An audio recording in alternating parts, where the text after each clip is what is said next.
Good morning, Kuhner country. Okay, a lot, and I mean a lot to talk about today, but one of the big stories, I get it, Epstein, huge, and Trump commented on that as well yesterday, essentially backing Pam Bondi, Kash Patel, and Dan Bongino, and in a sense mocking many of his own supporters for even raising the issue of Epstein. But what was also very, very newsworthy is that President Trump now has done a complete 180-degree turn when it comes to supplying Ukraine with weapons. He now says that Putin is hammering Ukraine, which is true. The Russian dictator, the Russian strongman, is now launching a massive summer offensive. It is obvious they've been planning for this for months. They are now hitting Ukraine all across the entire front. They're launching massive missile and drone strikes. Civilians are being killed. The Ukrainian military is buckling. And the fear now is Russia may deliver a decisive blow and break through Ukraine's front lines. Zelensky is desperately pleading for help. He says without American arms right now, Ukraine could lose everything. So, under pressure from Lindsey Graham, under pressure from the Pentagon, under pressure from many war hawks and NATO leaders, Trump now says he feels betrayed by Vladimir Putin, that he has been strung along by the Russian leader who has been talking peace, peace, peace, paying lip service to peace, sending delegation to so-called peace talks. But as Trump said, all this guy does is wage war, war, war. Listen now to President Trump. He first announced the change in policy. It was at a luncheon with Bibi Netanyahu on Monday, where he was asked by a reporter, are you now planning on sending more weapons to Ukraine? Listen to Trump's response. Roll cut 2D, a mic. President, are you planning to send more weapons to Ukraine? We're going to send some more weapons. We have to. They have to be able to defend themselves. They're getting hit very hard now. They're getting hit very hard. We're going to have to send more weapons. Yeah, defensive weapons primarily, but they're getting hit very, very hard. Very sad. So many people are dying in that mess. So basically, he fears now a potential Ukrainian collapse. And obviously, the loss of massive civilian lives if something is not done, if Ukraine is not bolstered right now as Russia makes its final push. Russia's generals have now told Putin this is the summer offensive that will lead to the decisive breakthrough. Now, again yesterday, this was at the cabinet meeting, and he was asked by, this is CNN, he was asked about the Pentagon. This was about maybe a week ago. They had temporarily paused weapons shipments, not just to Ukraine, but to other countries around the world. But regarding Ukraine, artillery shells were held up. Some key missiles were held up. A lot of important military equipment was paused. Why? Listen to Trump's answer, basically saying, I don't know why. There was some kind of an annual review. But whether it was paused or not, Ukraine now is going to get a massive shipment of American arms, American weapons, including now, according to the Wall Street Journal, even another Patriot missile system. So he's going to send them Hellfire missiles, long-range missiles, artillery shells, Patriot missiles. In other words, he is going to arm Ukraine to the teeth to fend off the Russian invasion and to keep Ukraine afloat. Roll cut 2C, a mic. Mr. President, you want to send more weapons weapons to Ukraine, as you said last night. Last week, the Pentagon paused some shipments of weapons to Ukraine. Did you approve of that pause? We wanted to put defensive weapons because Putin is not treating human beings right. He's killing too many people.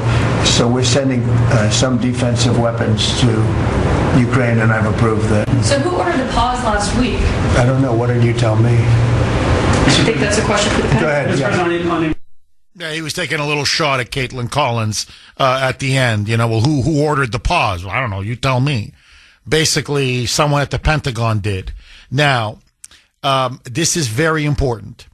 The reason why the Pentagon temporarily ordered the pause, according to them, and I believe them, is that they now say that the American stockpiles of Patriot missiles, frankly, even of artillery shells, of basic weapons, is now, their words, dangerously low.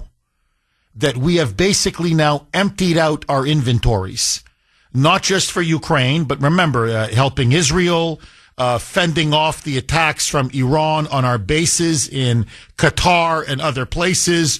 We also deliver weapons to other countries around the world. So in essence now, according to the Pentagon, we are no longer able to defend ourselves. At this moment, we are unable to defend the U.S. homeland because we have essentially depleted our inventories and our weapon stockpiles. And still, we are going to go ahead with the decision to arm Ukraine. Now, it is very, very clear that Trump feels lied to, misled, deceived by Vladimir Putin. He thought Putin wanted some kind of a peace deal, that he wanted to end this war after 3 long, brutal years. Instead, Putin was just stringing him along, as I said earlier, talking peace, peace, peace out of one side of his mouth, and on the other side, launching now one of the biggest offensives of the entire war. Civilians are being slaughtered. The Ukrainian military is taking a beating, and Trump now says, you're going to lie to me, you're going to pay a price. Now I'm going to arm the Ukrainians, and we're going to blunt your offensive. We're going to blunt your attack now on Ukraine. Listen now to Trump, clearly saying he's had enough with Vladimir Putin. He's run out of patience, and he actually uses the BS word to describe him. Roll cut to be a mic. I gave them the javelins. Remember they said Trump gave the javelins and Obama gave them sheets, right? They called Obama at that time. Barack Hussein Obama, if you haven't heard, did a terrible job. But that was a war that should have never happened, and a lot of people are dying, and it should end. And I don't know, we get a lot of bull thrown at us by Putin for you want to know the truth. He's very nice all the time, but it turns out to be meaningless. So, he's openly now had it with Vladimir Putin. And so now he's made a decision. It's a big reversal, make no question about it. He campaigned on ending this war in Ukraine and between Ukraine and Russia. He criticized Biden for sending weapon shipment after weapon shipment after weapon shipment. And now here we are. We are back essentially to the Biden policy of essentially now arming and funding Ukraine. Now, let me just say this. It was wrong under Biden, and I still believe it's wrong under Trump. I understand his humanitarian reasons. I understand he hates to see civilians being slaughtered. I don't like to see civilians being killed as well.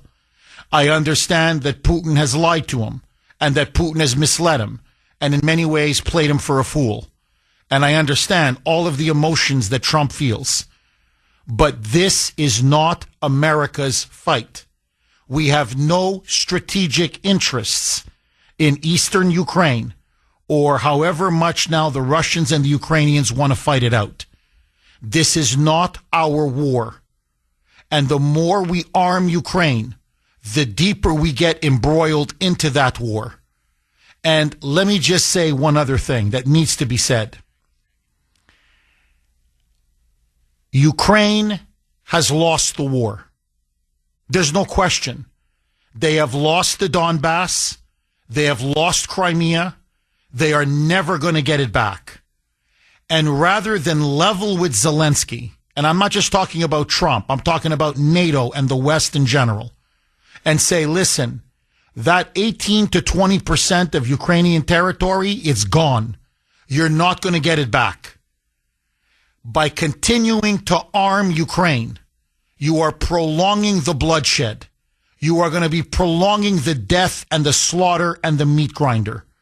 This is not going to reverse anything on the battlefield. Yes, it will bloody the Russians. Yes, it will slow their advance. Yes, it will continue to weaken the Russian military. But in the end, it will not change the fundamental facts on the ground. And ultimately, I blame Zelensky for all of this. Had he sued for peace, this war would have been over. He could have kept over 80% of his country. Ukraine would be going into the European Union. They could be rebuilding and recovering. Instead, this senseless slaughter will continue to go on. 617-266-6868 is the number. You can also text the Kuhner Man, 70470. This is from Dave, our Western PA constitutionalist correspondent. He's in the Pittsburgh area. And he makes two actually very good points. He said, Jeff, number one, you're 1,000% right on Ukraine. This is clearly not our war, and we should not be getting ourselves embroiled deeper into it. However, he does say that, Jeff, if there is a silver lining here, it does prove that Trump is not in bed with Russia, i.e. the so-called Russia collusion hoax, despite all of the BS from the media. Well, I mean, I don't know what they're going to say now. I mean, I think Dave makes an excellent point. I don't think we should be sending any more arms or weapons to Ukraine. I mean, we've sent them now $175 billion worth. But if you combine financial aid, money, and the weaponry, the weapons that we've sent, I think we've sent them enough. So, but if there's a silver lining, if there's to me, a bright side to this, how are you going to argue Russia collusion now? I mean, you couldn't argue it before, but now. So now he's going to be arming Ukraine to the teeth. He's going to be saying, yes, they're defensive weapons, but it doesn't matter. That's some real firepower we're sending to Ukraine. We're talking Patriot missile systems. We're talking Hellfire missiles, long-range missiles, a ton of artillery shells. I mean, they're going to be ready now to weather this summer offensive.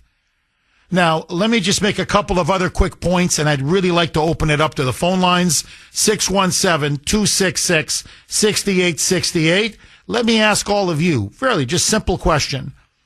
Trump now says, reversing himself, that he now is going to arm Ukraine. He is going to send them weapons, arms. In fact, immediately, shipments are going to start flowing into Ukraine for them to use on the front lines against the advancing Russian army. Do you agree with Trump's decision? Or do you think now that he has broken a promise, a key promise, and that we should stay out of this war as he said we were going to do initially? Are you disappointed in Trump, or do you support him on this issue? I'd love to hear from you. 617-266-6868 is the number. Look, Zelensky is still a crook. To me, nothing has changed. The Ukrainian regime is still the Ukrainian regime. And just like they stole under Biden, they're going to steal under Trump. I mean, that's what they do. Some of the weapons will get to the front lines. Yes. Much of it is not. They're going to sell it on the black market and line their pockets. So that's another reason why I oppose sending weapons and arms to Ukraine, because they're going to continue to rip us off. And by the way, we send Israel, just to give you an example, much less, infinitely less than what we have sent to Ukraine. But look at how effective Israel's military is. And one of the reasons is when you don't steal and you actually use the weapons for what they're intended for, look how good and effective they can be. But, let that go. My point is, Zelensky's still there. That little crook is still there. He's going to continue to steal and siphon off some of the weapons and sell it on the black market. He, his cronies, and people and his inner circle. So again, it's going to be more money that are American money, taxpayer money, right down a rat hole. Furthermore, I'm sorry, but I've said this many times before. I am not Ukraine first. I'm not Russia first. I'm not Canada first. I'm not Croatia first. I'm not NATO first. I'm nobody first. I'm America first. And our stockpiles and our inventories are now dangerously low. Our own Pentagon says it is dangerously low. If we're not even able to protect our own homeland, what the hell are we doing sending even more weapons to Ukraine? In the end, this is now their war. This is a war between Russia and Ukraine. And to be honest, I think Trump is making a mistake, not just by sending them the weapons, but by continuing to put his prestige and his political capital on the line in a search for some kind of a peace deal. Because what he's clearly trying to do, and in a sense I can see his strategy, which is let the Ukrainians punch Russia in the nose again. In other words, give the Russians a big bloody nose. Let the summer offensive get blunted. Let more Russians die. Let this offensive fail again or just peter out. Yes, more Ukrainians will die. More Russians will die. But maybe then, by rebalancing the battlefield and beefing and bolstering the Ukrainian forces, eventually Putin, in 3 months, 4 months, 5 months, whenever, by the fall, will be ready to come back to the peace table. You can't force peace on two combatants who don't want it. Putin doesn't want peace. It's obvious. Zelensky doesn't want peace. It's obvious. At this point, let them fight it out. Let them fight it out. This is not our war. And there's no dishonor in President Trump saying, look, I tried to make peace. I put pressure on Russia. I put pressure on Zelensky. I tried to set up peace conference after peace conference. You know what? I gave it 6 months. Okay, let me ask all of you. I want to go right to the phone lines. 617-266-6868. It is the Kuhner Country poll question of the day, sponsored by Mario's. Mario's quality roofing, siding, and windows. And it's really a very simple, basic question. Should President Trump send defensive weapons to Ukraine? He now says they're going to be sending arms to Ukraine. There's going to be a lot of them. It's not just, we're not talking about a few bullets and a few shells. This is going to be a serious weapons package. It's not going to be the kind of stuff that could allow Ukraine, say, to attack Moscow or St. Petersburg. But these are formidable weapons that are aimed to utterly stop and blunt the massive Russian summer offensive that is now taking place. And look, make no mistake about it. This will prolong the war. In fact, that's the intention. Trump is very worried now that Ukraine's military can just collapse. And so this is now a desperate effort to prop up Zelensky and prop up the Ukrainian military, which is now taking a beating from his huge Russian onslaught. 617-266-6868. So the poll question, should President Trump send defensive weapons to Ukraine? A, yes. B, no. You know where I stand. I thought his original position was the best position. No. But that's me. I want to hear from you. You can vote on our webpage, wrko.com/Kuhner, wrko.com/Kuhner, KUHN is a national ER. You can also vote via X. I'm always active on X. My handle there, at the Kuhner Report, all one word, at the Kuhner Report, Kuhn as in national ER. Lines are loaded. Danielle in Florida. You're going to kick us off, Danielle. Thanks for holding and welcome. How are you? I'm good. How are you, Danielle? I'm good. I have a little bit of a cold. I'm a first-time caller. Welcome, Danielle. Thank you. Excuse me. I do not think we should be sending arms to Ukraine. I think we've sent more than enough, and we voted for Trump. I'm very disappointed with Trump. I feel like I voted for him for peace and other things, and I feel like I just keep getting more disappointed and more disappointed. I'm trying to keep my trust in him, but it's very hard at this point. Well, Danielle, let me ask you this. He's delivered on the border. He delivered on the big, beautiful bill. Inflation is starting to come down finally. Unemployment now is 4.1, almost 4%. He got NATO to pony up 5%. Every country except Spain, 5% of all military defense spending. So NATO now is going to be flush with cash.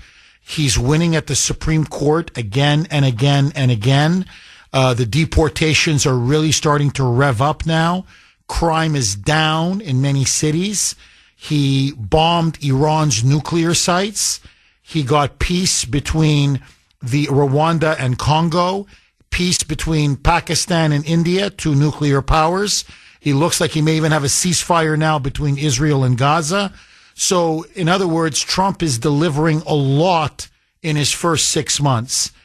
Is it just this issue that upsets you, Danielle? Or is it the Epstein case? What else is bothering you that makes you feel so disappointed in Trump? Well, it's both. It's definitely the Epstein case yesterday, and then when the reporter asked a question about it, he just shut it out. Like, I feel like there's something, there's something we're missing. Is there something we're missing here? Like, we were promised we were going to, see the papers on it, and nothing's happening. It's just like, it's the end of it, and that's it. Nothing, don't ask any more questions. So I feel like something shady as well. I mean, he has done a lot of good, and I support him. I do love him.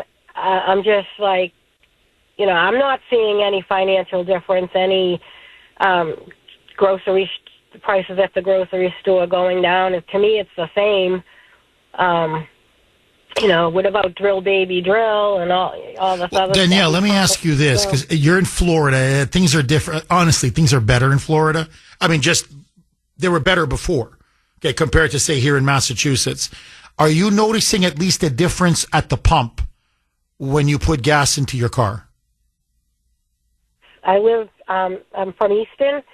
I just moved here 4 years ago, and yeah, I'm probably 10 cents at the pump, but I wouldn't say anything great. Ah, interesting. Yeah. Danielle, I can just tell you this. The grocery prices, a few items like eggs, I've noticed eggs have gone down a little bit. You're right. They're staying, stable. They're not going up. I'm happy at least they're not going up. I'm telling you, for me, the biggest one I felt is when I tank up my car. Under Biden, it was $75, $78, even $80 to tank up. Now I can tank up at about $50-$55. I mean, it depends. Obviously, it fluctuates a little bit. So I'm saving about $20, maybe even $25 every time I tank up my car. For me, it's been noticeable. But I know gas in Florida is already cheaper than here in Massachusetts. So maybe, the decrease is much less where you are. I can just tell you, for me, $20 a week, I tank up about once a week. $20 a week, it's in my pocket. I'm not saying it's everything, but it helps. But no, Danielle, look, I hear you. I'm very disappointed. I don't like this decision on Ukraine. I think it's a bad decision. I can't stand the cover up on Epstein. like you, I did not like his answer yesterday. I thought it made the situation even worse. And, I mean, and you're not the only one. MAGA, the base right now is not happy. On these two issues, they're really not happy. Danielle, thank you very much for that call. Really good call. 617-266-6868 is the number. Bruce in Florida. Thanks for holding, Bruce, and welcome. Good morning. Thank you for taking my call, Jeff. I want to be brief because I'm sure you have many callers that feel the same way. My answer is no. No, no, no. We voted for Trump as the peace candidate. He told us again and again that he was going to solve this problem, that he didn't want to get involved. He's dealing with Putin, who's a geopolitical realist. It's time for someone to explain that to Mr. Trump, that international politics is about geopolitics and realism. It's not about personal relationships. It's not about sentimentalism. And the United States has much bigger issues to face, as you said so eloquently, like our own border. And there's no magic to Mr. Trump's personality that he's going to use his irresistible charm to get Putin to eat out of his hand. Putin is looking out for the national interest of his country, and there's no compromise here. As you said, he should have the guts to say that we have to tell Ukraine to just make concessions. If not, it's up to our wonderful European allies, and I'll tell you where they can go. Thanks for taking my call. Oh, you're dead on, Bruce. You're dead on. Look, someone has to tell Zelensky, you've lost the war. Okay, I know I played it in my opening monologue, but I want to play it again. Trump now, clearly, he is at his wit's end, frustrated with Putin. He is tired of, he believes what Putin is doing is, as he put it, tapping him along. And he says we're having conversations on the phone. He says he wants peace. We have all these peace conferences. They're in Istanbul. They're in all over the world. And yet, really what he was doing was preparing for war the whole time. And listen now to Trump use very, let's put it this way, expletive language. And to let Putin know publicly, he's had it. Roll cut to B. Mike.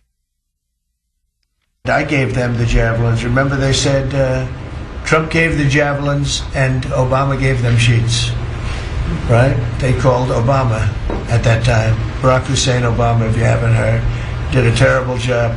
But that was a war that should have never happened, and a lot of people are dying, and it should end. And I don't know, we get a lot of bull thrown at us by Putin, for you want to know the truth. He's very nice all the time, but it turns out to be meaningless. So you can see he's upset. He feels that Putin, as I said earlier, he played him for a fool. And he thought, Putin really wanted peace. He would settle for what he has right now in eastern Ukraine and hammer out a deal with Zelensky. And instead, Putin now sensing a massive advantage. The Ukrainians now clearly are breaking. Their morale is low. The military now is starting to fracture.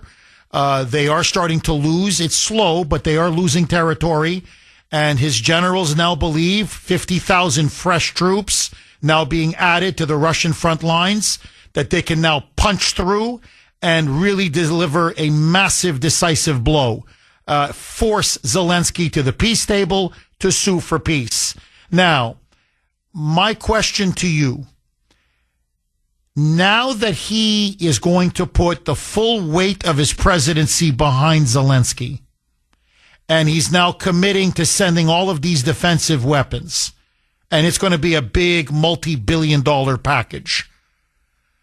Now, if Zelensky loses, it's going to be on Trump's watch. Trump is going to be in some ways held partially responsible. See, that's another reason why I don't like this decision. Up until this point, he can very plausibly say, in fact, honestly say, look, I tried to make peace. This was Biden's war. It happened under Biden. He's right. Biden pushed NATO right up to Putin's front porch, And that's what triggered the war. And now it's, it is what it is.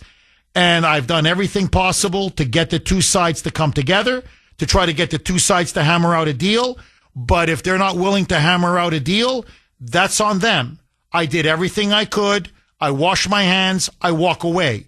Even if Ukraine is false, even if Ukraine is defeated, let's say, just worst case scenario, the Russians take the capital, Kiev, which I don't think they will, but just for the sake of argument, then yes, it'll send shockwaves across Europe. Yes, NATO will be very angry, but it won't be Trump's fault. Trump can turn around and say, look, don't blame me. Blame Zelensky. I told him, sue for peace when you had a chance for peace. And this is on Biden's hands. It's at his feet. He's the one that pushed NATO. He's the one that kept throwing more weapons and more weapons and more weapons and more money and more money and more money. He was the one that invested everything in propping up Zelensky. Now, Trump is going to be blamed. Should the war turn badly for Ukraine, really badly for Ukraine, because now he's putting American arms, American weapons, American dollars, taxpayer dollars behind Ukraine. That's why it's a swamp. Or to be more accurate, it's quicksand. And let me tell you where I think the original sin was.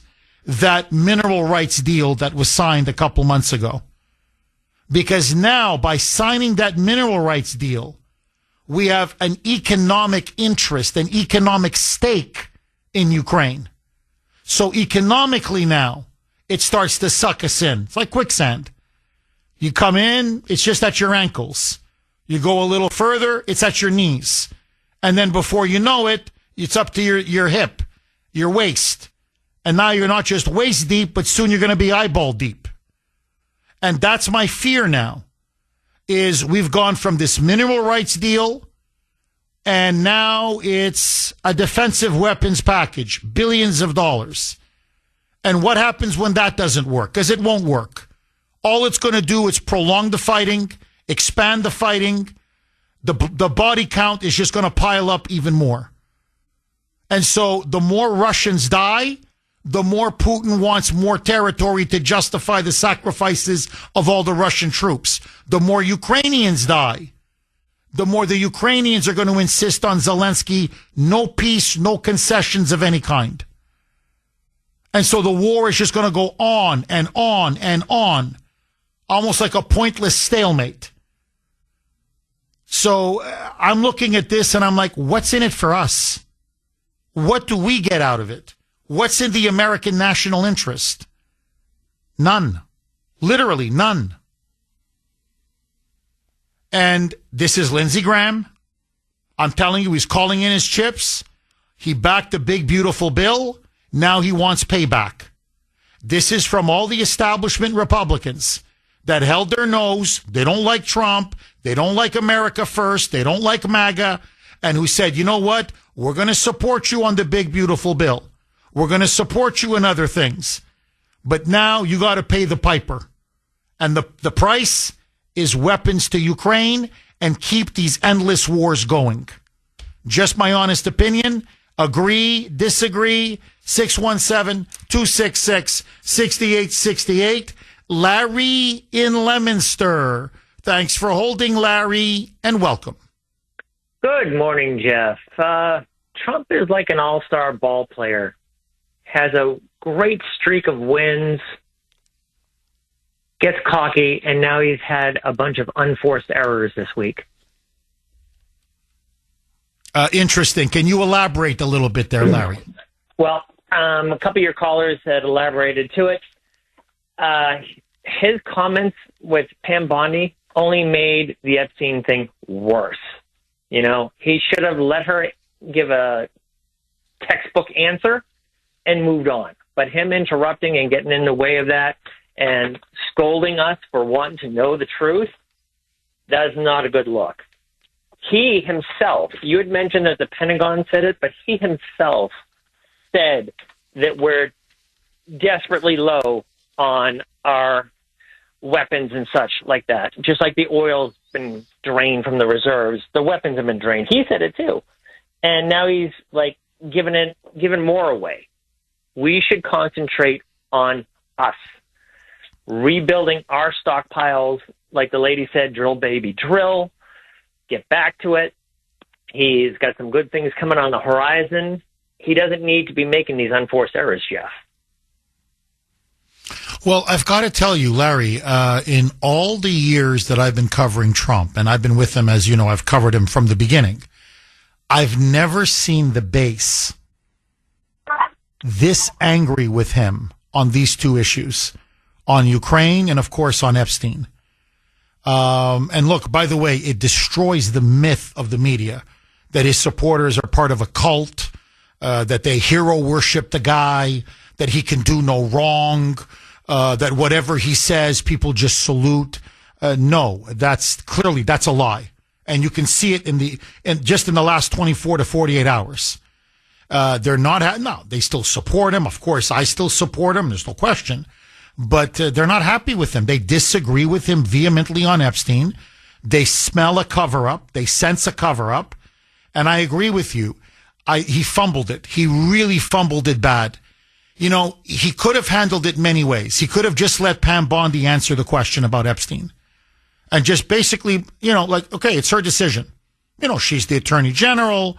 She's technically independent. That's her call. Whatever she decides, she decides. He could have done that.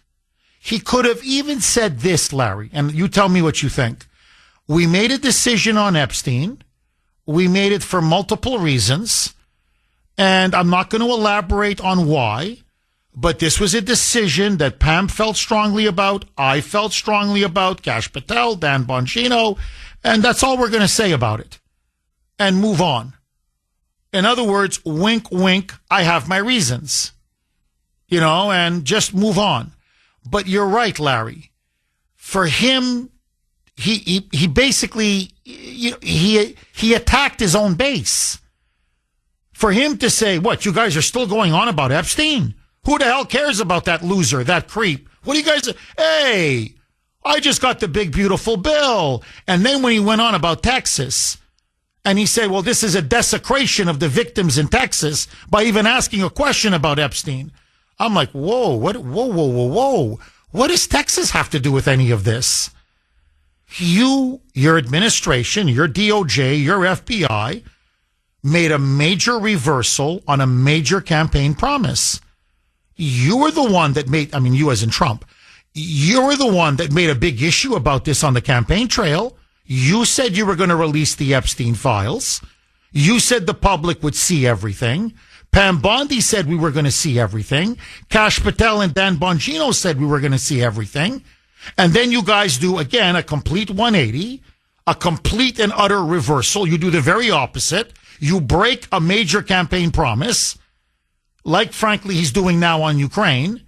And suddenly now you're using the dead children in Texas as an excuse that we shouldn't ask us any questions or ask for answers. So he insulted his own base. And I thought that was a big mistake. That was a big mistake. But the reason why he did it, Larry, was because, to be fair to him, he wanted everybody to know, hey, stop attacking people like me. It was aimed at people like me. Not just me, but people like me. Laura Loomer, I could go on and on, okay? Many of these MAGA influencers, Benny Johnson, who are really not happy. Steve Bannon, I could go on. It was aimed at people like us, saying, hey, don't call for her resignation. Don't blame her. It was my decision. Okay? My decision. So don't blame Patel. Don't blame Bongino. Don't blame Pam Bondi. It was my decision. He wanted to take full ownership of it. And Larry, look, I'll tell you what. Let me play the cut, and then I want to get your reaction. Because I think, honestly, he shouldn't have done it. It was the way he did it almost as much as what he did. This is now Trump, cabinet meeting yesterday. He's asked by a reporter about Jeffrey Epstein and the decision by Pam Bondi, Kash Patel, Dan Bongino that they now have come out and said the case is closed, that this was a suicide, and that there was no client list, there was no one was blackmailed, and that no one will be investigated. No one else is going to be charged or prosecuted. As far as they're concerned, this thing is over. Don't even talk about it. Roll cut 9. Mike. It left some lingering mysteries. One of the biggest ones is whether he ever worked for a American or foreign intelligence agency. The former Labor Secretary, who was Miami U.S. Attorney Alex Costa, he allegedly said that he did work for an intelligence agency. So could you resolve whether or not he did? And also, could you say why there was a minute missing from the jailhouse tape on the night of the set? Yeah, sure. If Could I just interrupt for Sure. 1 second? Are you still talking about Jeffrey Epstein? This guy's been talked about for years. You're asking, we have Texas, we have this, we have all of the things. And are people still talking about this guy, this creep? That is unbelievable. Do you want to waste the time, and do you feel like answering? I don't mind answering. I mean, I can't believe you're asking a question on Epstein at a time like this, where we're having some of the greatest success and also tragedy with what happened in Texas. It just seems like a desecration. A desecration to ask about Jeffrey Epstein? Are you kidding me? See, Larry, that did not sit well. He got, I've never seen this, but the blowback that he got, those are from his diehard supporters. Millions and millions and millions were like, what?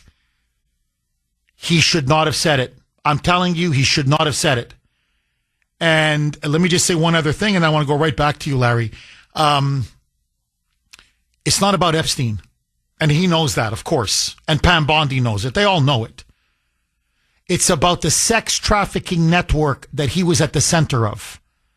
A sex trafficking network that implicated and ensnared hundreds and hundreds of the most powerful people in business, in politics, in entertainment, in Hollywood, you name it. And the thousands of victims of underage girls, boys, children that were molested, exploited, and raped. So no one cares about Epstein. It's about what he did. It's about what he videotaped. It's about who he blackmailed. It's about the people who are crying out for justice, and the fact now that his DOJ and his FBI broke a central promise. And now, not only breaking their central promise, they're engaging in an obvious cover-up. And you can sense from Trump, he's super touchy, very uncomfortable, because he's trying to invoke now the bodies of the dead girls in Texas and saying, how dare you ask this question? You're desecrating them. Well, you were the one that made Epstein such a big issue during the campaign. You were the one that ordered the files to be released. They're not releasing the files. So he should not have said what he said. I'm telling you, Larry, on Epstein and on Ukraine, many in MAGA now feel betrayed. And you're right. It's almost like Trump can't stand political prosperity. He has two of the most amazing weeks a president has ever had. And then he's got to shoot himself in the foot. And look, he's starting to hemorrhage support. I can see it. I can tell, look, the emails I got yesterday, the comments on Messenger, on Facebook, the texts I got from people. Now, they're still going, they're with the guy. They voted for him. But the last 24 hours, big mistake. He should go back to his original policy on Ukraine, and he should go with the Epstein files and say, we're going to release it. And anyway, it's clear now it's a cover-up, and it's being directly orchestrated and ordered by Trump. Larry, what say you? Jeff, before I say what you in reply to that, I want to thank you for triggering a memory. You would, when I call in, I either follow you on X, get the topic, or as soon as you open, I know what to talk about. I wanted to point out when I called in, but it slipped my mind. You just reminded me. This should be a lesson to Bill and Sudbury bending over, whatever you want to call them, the two schmucks in Gloucester. When they're wrong, we point it out. They defended the vegetable for 4 years to the very end. He could do no wrong. Here we are pointing out everything that Trump is screwing up this week. So thank you for reminding me on that. The whole problem is, like you said, is the perception. When I hear him say, move on from Epstein, I have the flashback of the influencers they had invited to the White House in February, and they're all holding up the Epstein file, phase 1 or part 1 or whatever the hell it was called. Phase 1. That's right. What it was called, phase 1. Exactly. And suddenly there isn't any, right? Then when he says we're going to keep funding this war in Ukraine, I have flashbacks to him scolding Kate Collins, whatever her name is. I want people to stop dying. That was his campaign. And now he's saying, well, no, we're going to let this prolong. And, like you said, it's a losing battle. All that he's doing is providing them enough time to get more people killed on Ukraine. As far as Ukraine goes, one of the best pieces of advice I ever got is in the tug of war of life, there is nothing in the rule book that says you can't let go of the rope and walk away. He should have walked away. Larry, this is one of your best calls. Really, really, really good call. And an honest call. Your calls are always honest, but especially honest today. Larry, thank you very much for that call. 617-266-6868 is the number. Okay, let me just do a very quick reset, and then I want to get right back to the phone lines. President Trump now says that he's going to be sending Ukraine defensive weapons. It's going to be an extensive weapons package. We're looking at billions of dollars. Now, what is clear, and his administration admits this is not enough for Ukraine to win the war. It's not enough, but it's enough for Ukraine to keep fighting and to live another day. And I'm sorry, but this is essentially it's the Biden policy. That's what Biden did. He gave them enough weapons so they could keep fighting and fighting and fighting, but never enough for them to potentially win the war. So I look at this and I say this is Biden 2.0, at least on Ukraine. And on Epstein, it was all cover up, cover up, cover up. So when it comes to the Epstein case and it comes to Ukraine, it's a return to the Biden policy. And I think that's the disappointment. Cleaning up the liberal bull. Okay, it's, 7:19, 7:20-ish Wednesday. You know what that means. Truth or troll. Take it away, Mike. And now, America's favorite game show, where you get to decide on the Kuhner Report. This is Truth or Troll. Today's entry for Truth or Troll comes from President Trump speaking in the cabinet meeting yesterday when he floats the idea of taking over the Washington, D.C. government and federalizing it. We have tremendous power at the White House to run places when we have to. We could run D.C. I mean, we're looking at D.C. We don't want crime in D.C. We want the city to run well. Susie Wiles is working very closely with the mayor, and they're doing all right. I mean, in the sense that we would run it so good, it would be run so proper, we'd get the best person to run it, the crime would be down to a minimal, would be much less. And we're thinking about doing it, to be honest with you. We want a capital that's run flawlessly, and it wouldn't be hard for us to do it. Taking over the D.C. government, Jeff. So what do you think? Is he serious, or is he just trolling Mayor Bowser of D.C. and just telling her essentially, get your crap together? Yeah, I think she's trolling. I think you nailed it, Mike. He's going to the mayor in Washington and saying, look, either you clean up Washington, D.C., or we will. In other words, he's not going to do it, but he's sending a shot across her bow. And he is trolling her. He's trolling her hard, and he's right to troll her because D.C.'s a mess. Really, it's like a third world hellhole. It's embarrassing. It's the nation's capital, Mike. You go there, homeless people everywhere, crime everywhere, garbage everywhere. Really, you feel, is this the United States of America? So, anyway, so no, he's not going to federalize it. He understands there'll be so much blowback, but he's trying to give him a kick in the rear end. So I would say troll on this, Mike. But let me ask the audience, is it truth or is it troll when Trump says he's thinking about federalizing Washington, D.C., essentially taking over, have Congress and the federal government take over the running of the government of D.C.? Is it A, truth, he's going to do it, he's dead serious, or B, he's trolling the Mayor Bowser? Basically, get your act together.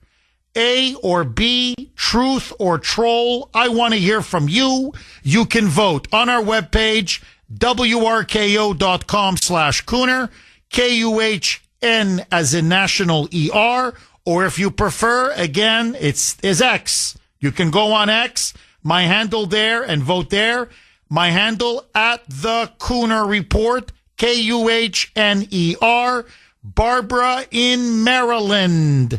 Thanks for holding, Barbara, and welcome. Good morning, and thank you for taking my call. My pleasure, I'm Barbara. just so confused. I'm so confused when I hear Trump is hemorrhaging support. Who's he hemorrhaging support from? People tend to forget Donald Trump. Lindsey Graham's not orchestrating anything. As for Epstein, if I talk about that at all, it will certainly be last. But what's happening in Ukraine, President Trump, our weapons are low. We may not have enough in case we are attacked. Does this remind people of a little while ago when President Trump told Iran they had 2 weeks? They had 2 weeks. And then within 2 days, that nuclear plant was obliterated. 2 days. Now, our weapons are low. We're not sending enough to win, but enough to keep it going. Lindsey Graham's getting his pound of flesh. Do you really think that's what's happening? Do you really think that's what Donald Trump is doing with raising Cain as his general, directing this war? I don't believe it. He's not hemorrhaging support. Not from the people that count. And I'm telling you what I think, what's going to happen right now. Putin betrayed President Trump, betrayed his trust. And some of your callers say, well, he shouldn't have even dealt with him. Putin is using him like a foot. I don't believe that. Putin betrayed his trust because President Trump genuinely wants peace. I mean, I look at what he's done everywhere else he's been. And when Putin started bombing civilians here recently, I mean, he really got vicious. Yes, he did. Any weapons going to Ukraine right now is going to end it. This is no long protraction. That's not how President Trump operates. Not only that, Putin betrayed him when he trusted him as a leader. So, everybody, well, Putin's in this, and yeah, he is what he is. But this may end him for, I'm just going to hold my cards and see how that plays out. Because Raising Cain is the general, President Trump is the president, and he doesn't play chess. And that's just how I feel about it. I support him to the end. As for Epstein, I'm going to hold my cards on that until I see what they do with Ghislaine Maxwell. Ghislaine Maxwell has been sentenced to 20 years in jail. This woman's been in jail. She's been locked up or on home monitor or whatever. So now there's no crime. What are you going to do with her? Is she going to disappear or something? I don't think so. I think everybody's going to get what we're looking for, the list of names. But when we get it, it's going to be at a time when the government can collapse. Because the names on that list, if there is a list, and I'm still holding my, whether he made a list or was, in his head, whatever. We need to be on stable ground in this country, because I think that list is going to take a lot of folks down if there is one. And this is just not the time for it. What happened, happened. I'm sad about it. Yes, it shouldn't have happened. But I want to see, that's how, hey. Interesting. So, Barbara, you're saying, look, trust in the president. He knows what he's doing. He's a closer. And you're going to reserve judgment. As you said, you're going to keep your cards. You're going to hold your cards. Give him time on Ukraine and give him time on Epstein. And people are going to be surprised at the results. Interesting. Very interesting. Barbara, as always, thank you very much for that call. So Barbara says, trust in Trump. What say you? Agree? Disagree? 617-266-6868 is the number. Okay, so we're going to come back, take all of your calls. Don't touch that dial. 617-266-6868 is the number.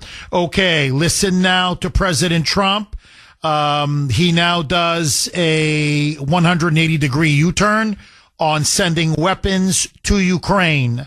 Listen now to him. And to be fair to the president, I disagree with the decision. But to be fair, the facts on the ground are now changing.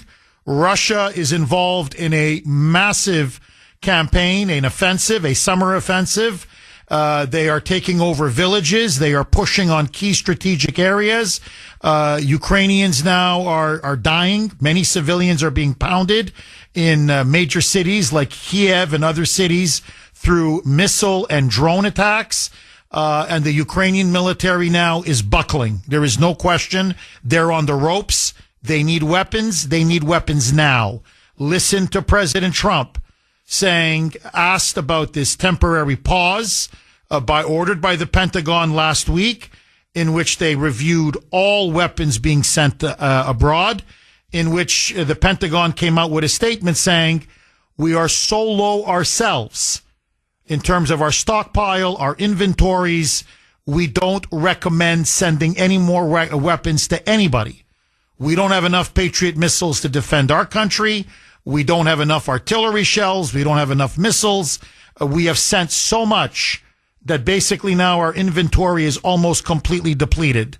So he was asked about that, the pause, and listen to his response. Roll cut to C. This was yesterday at the cabinet meeting by Caitlin Collins of CNN. Roll cut to C, Mike.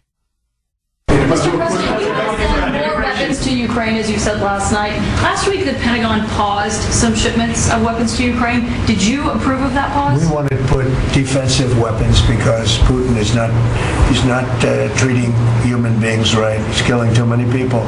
So we're sending some defensive weapons to Ukraine, and I've approved that. So who ordered the pause last week?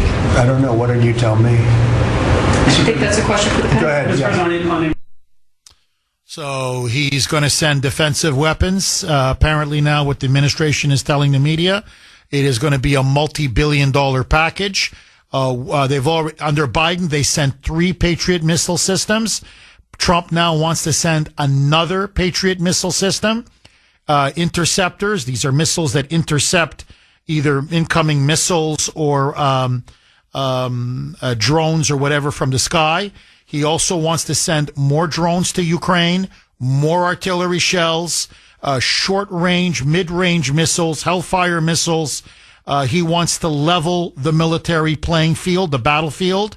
And he says if it's not now, it will be too late for Ukraine if we wait any longer. Agree, disagree? Alex in Cambridge. Thanks for holding, Alex, and welcome. Thanks for taking my call.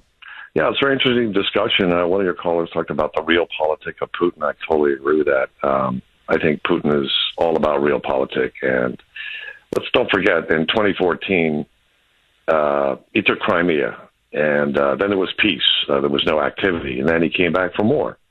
So I think Trump is finally waking up to the fact that Putin is no good. He can't be trusted. He's got an agenda, and that's to take over the old territory of Ukraine that used to belong to Russia. He wants it back, and he's not going to stop till he gets it back. And I think there's no question about it. He's not going to make peace until he gets all of Ukraine under his thumb. And that means Zelensky's going to go, and they're going to get in somebody there that they can manage the way they did it in the old Soviet days. And then they're going to move on. You know, we know now that NATO doesn't really have anything. You think we're depleted. They don't even have armies. I mean, they've been under our nuclear umbrella since the 1960s, and there's no way they can defend themselves against Russia without us. No way. So that may be in 30 years they'll have a military again, but it's going to take them a long time to build up. And I don't think that it's news about America running low on munitions. I mean, that was in the paper last year, and they're starting to ramp up production around the country. That's been an ongoing issue because we have been giving everything away. But I think I personally think Trump is doing the right thing. I think he is moving in the right direction. Putin is not a trustworthy person. He may be very charming, but to some people. But look at what they did back in '56. They rolled through Budapest. In '68, they rolled through Prague. They were going to do it in Kyiv in 2022. They were just going to roll through, and nobody was going to stop them, like the old Soviet playbook. And guess what? They were surprised. I think the Ukrainians really, really, really don't want to be part of Russia. That's for sure. Well, Alex, you're right. Most Ukrainians don't want to be part of Russia. Dead on. We don't know exactly what Putin's endgame is. I think you're right. He wants to force Ukraine back into Russia's sphere of influence. Militarily, how much can he actually conquer? Look, they've lost a lot of Russian soldiers now. I mean, they are taking a beating. Yes, Ukraine is being pounded into rubble, but the Russians have lost a lot. They have a real bloody nose. And even now, this so-called vaunted summer offensive, they're moving at a glacial pace with heavy casualties. So the question is, if the Russian military can barely take over the Donbass, how do they pose a threat to all of Europe? And, you mentioned Budapest 1956, Prague 1968. Yeah, that was the old Soviet Union, the old communist empire. Russia is not the old communist empire. It's much smaller. It's much weaker. Putin is not a communist. He's a former communist, but he's no longer a communist. And, Alex, this is the problem I have with this argument. Today, Ukraine, tomorrow, all of Europe. Number one, he can barely take 20% of Ukraine. So how is he going to take all of Europe? Poland themselves will smash him. The Poles, he will not get by the Poles. Plus, we have a military commitment, and he knows that, to Poland and to the Baltic states. So he knows the moment he touches an inch of Polish soil, he's at war with America. Putin's not a madman. He's not. I mean, I know he's trying to be portrayed as one, but he's not. So let's say his ultimate goal is Ukraine. All of it, just for the sake of argument. How is that in our national interest? That we should risk a potential World War III with Russia? Yeah, I think you make excellent points, but I still think if we hadn't sent stuff over there pretty quickly, I think he would have rolled over Ukraine pretty fast. I don't think Ukraine has much of a chance, although they are very dedicated, unlike the Afghans. I mean, they really want to push back. They do not want to succumb to Russian dominance. What's kind of sad is back in the 90s when the Soviet Union broke up, Ukraine had nukes, and America said, no, you don't need to keep why don't you surrender the nukes and we got your back. Bingo. You nailed it. That was the original sin. You're absolutely correct, Alex. And I remember at the time, I told all my Ukrainian friends, you are going to rue the day. You're going to rue the day you gave up your nuclear weapons. Because you're right. Had Ukraine kept the nukes, 617-266-6868 is the number. Just super quick, because the lines are blazing. I could give you the blow-by-blows of the numbers, the casualties, the deaths. And again, it's still inaccurate because, both sides lie in a war. So you don't know exactly what the real figures are. But I can give you approximations. What I can just tell you is this, okay, without getting into the weeds. Yes, Ukrainians have lost a lot of lives. Civilians, military, no question. No question. But the Russian army has taken massive amounts of casualties. I mean, some of these numbers are staggering. Both sides, you're looking now at 1 million dead, maimed, or wounded. And the Russian casualty rate for their military, it is going to take them a decade to recover. So even after this war, if it finally ends, say in the next, 6 months or 3 months or whatever it is, say the summer offensive succeeds, just for the sake of argument, they break the Ukrainian lines in the east, they drive towards Kiev. Zelensky now has to sue for a peace deal. Because remember, Zelensky says no concessions. He's not going to give up an inch of Crimea, an inch of eastern Ukraine, what's called the Donbass. He's not going to give up anything. And he still wants Ukraine and NATO. So in other words, he's not willing to give any concessions. So Putin is trying to force a peace settlement in which Zelensky sues for peace.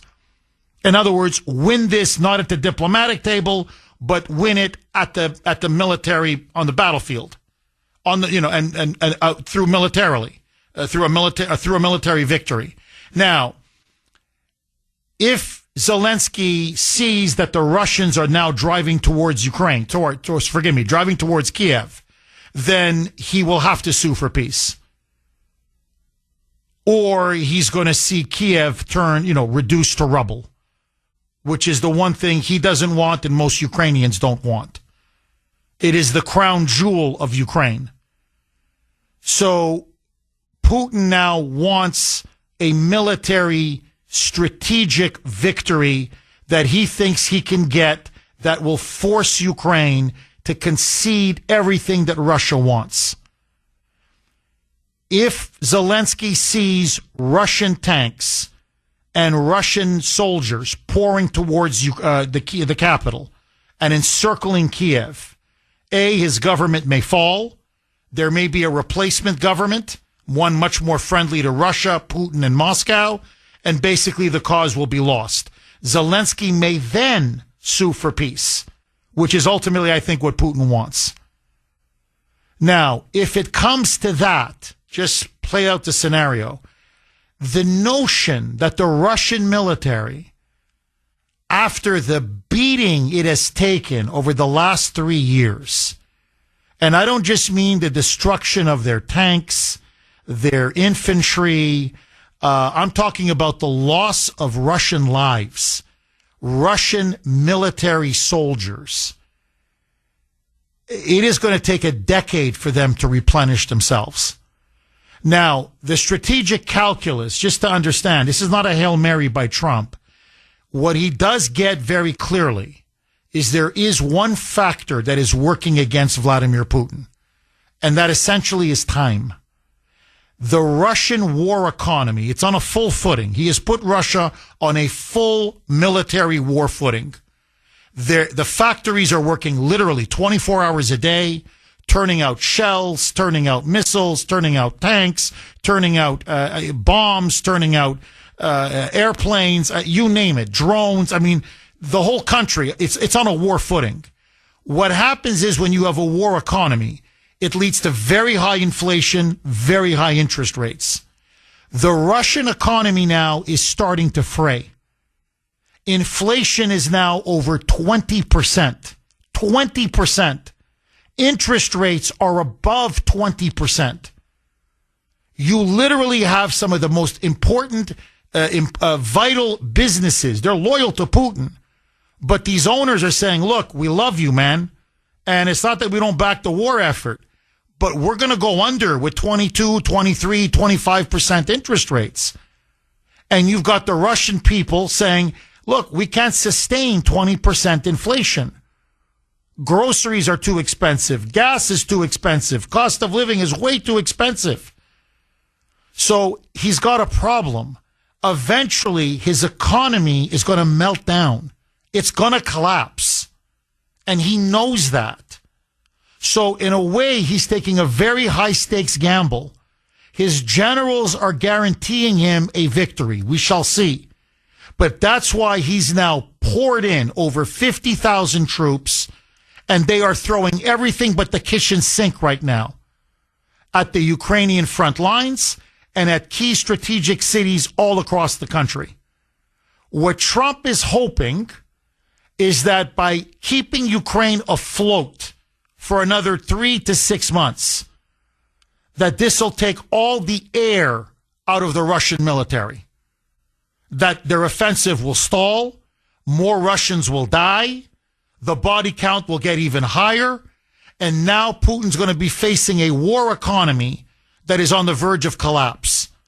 And so maybe then military economic exhaustion will force Putin back to the diplomatic table, and Trump is hoping finally he'll be ready for peace.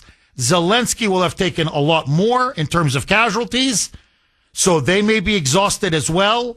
And hopefully in 6 months, both sides will be serious and hammer out an agreement. That's Trump's calculation. Whether that happens, we shall see. 617-266-6868. But I've essentially now laid out Trump's military strategy and his strategic thinking on his decision now to reverse himself and now start arming Ukraine with defensive weapons. Dan in New Hampshire. Thanks for holding, Dan, and welcome. Thanks a lot for taking the call, Jeff. My pleasure, Dan. I always agree with you, but I have to take a disagreement. First off, I'd like to say, do you trust Trump in his decision making? Well, generally I do, but I don't think he's Jesus. I don't think he's infallible. I think people make mistakes. I think you're right. But for the most part, he's been pretty damn precise. And he's got instincts. And as far as I'm concerned, he's done enough right for this country to deserve my trust and my confidence, unlike Biden, because I thought Biden was basically out to lunch mentally. Now, I'm thinking hypothetically here. Now, tell me what you think.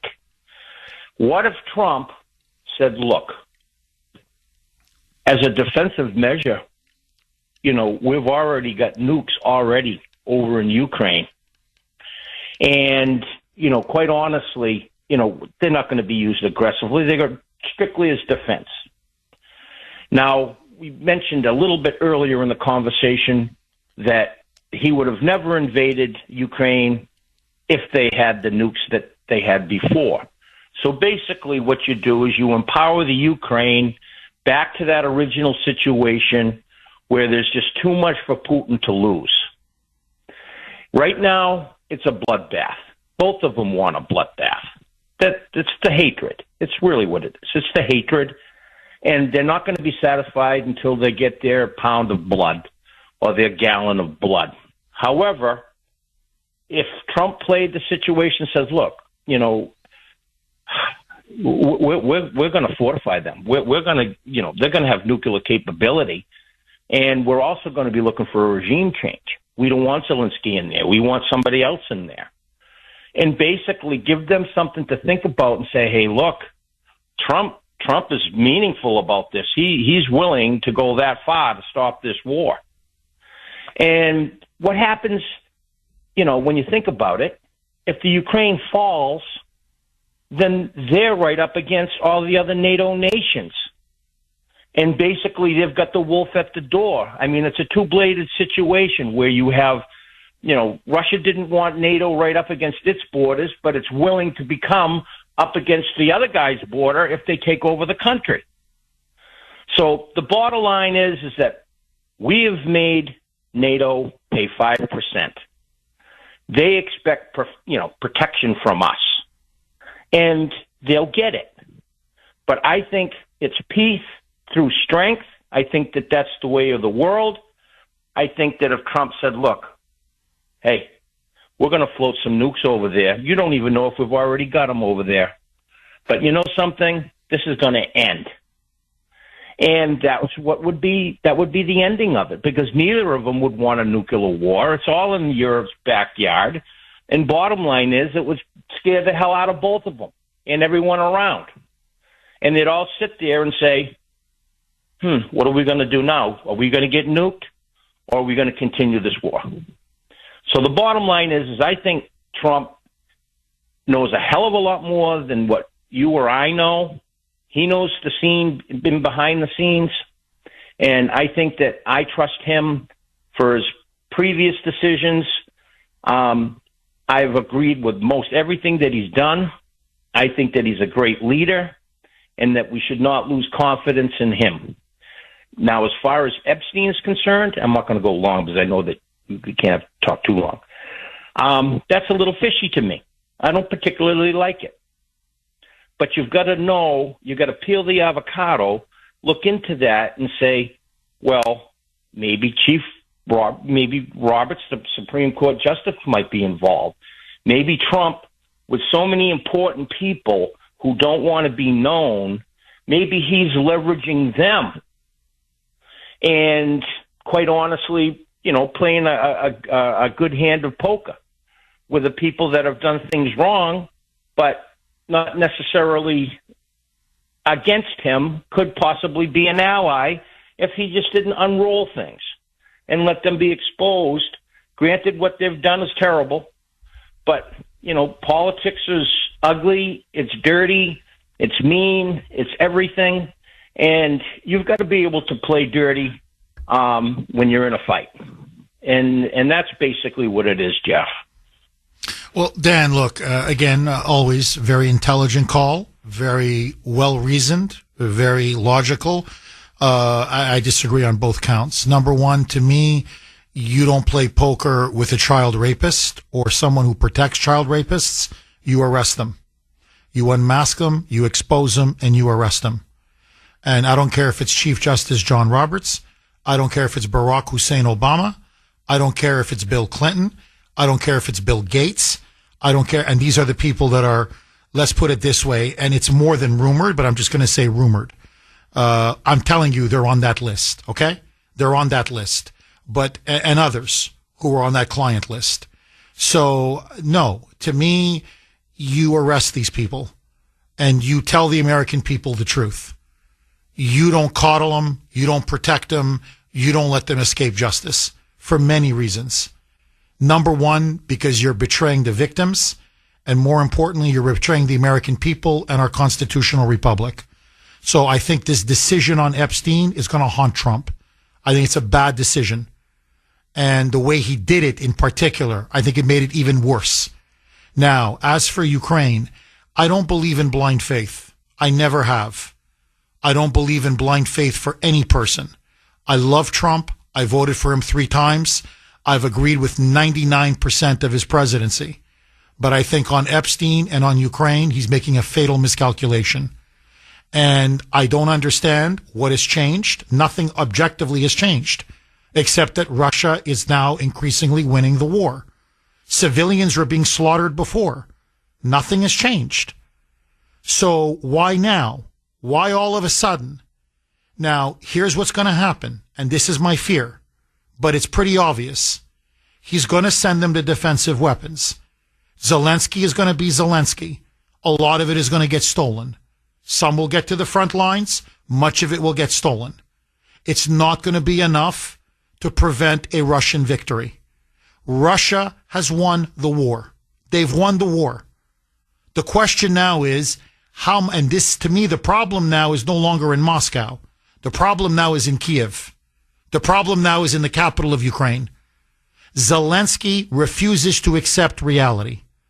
Now, you can either take 18 to 20% of your country being lost, which, to be fair, eastern Ukraine, the Donbass, Crimea, has historically been Russian. It has been part of the Russian Empire, the borderlands of the Russian Empire, for centuries.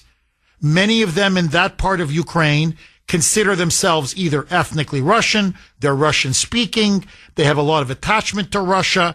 So yes, there's a lot of opposition to Russia in Ukraine, but it's not in eastern Ukraine. It's in central and especially western Ukraine. That's the cradle of Ukrainian nationalism. So what I'm saying is that Putin has now absorbed it. They've already essentially annexed it. It is now essentially Russia. It's Russian. So we're going to prolong this fighting, and there's going to be more dying, and more Ukrainian mothers and more Russian mothers are going to be grieving their dead sons. And in the end, for what? So that the Russians can continue to win the war? Now, you mentioned, well, let's throw in nuclear weapons. I'm telling you, even Trump is not suggesting that. He's not even suggesting sending them offensive weapons. Those long-range missiles that can hit, Moscow or St. Petersburg or Russian military bases deep inside Russia. Why? Because he fears that, Russia has the largest nuclear arsenal in the world. You start introducing dangerous offensive weapons, especially nuclear weapons. Putin is not the Ayatollah. Putin doesn't play around.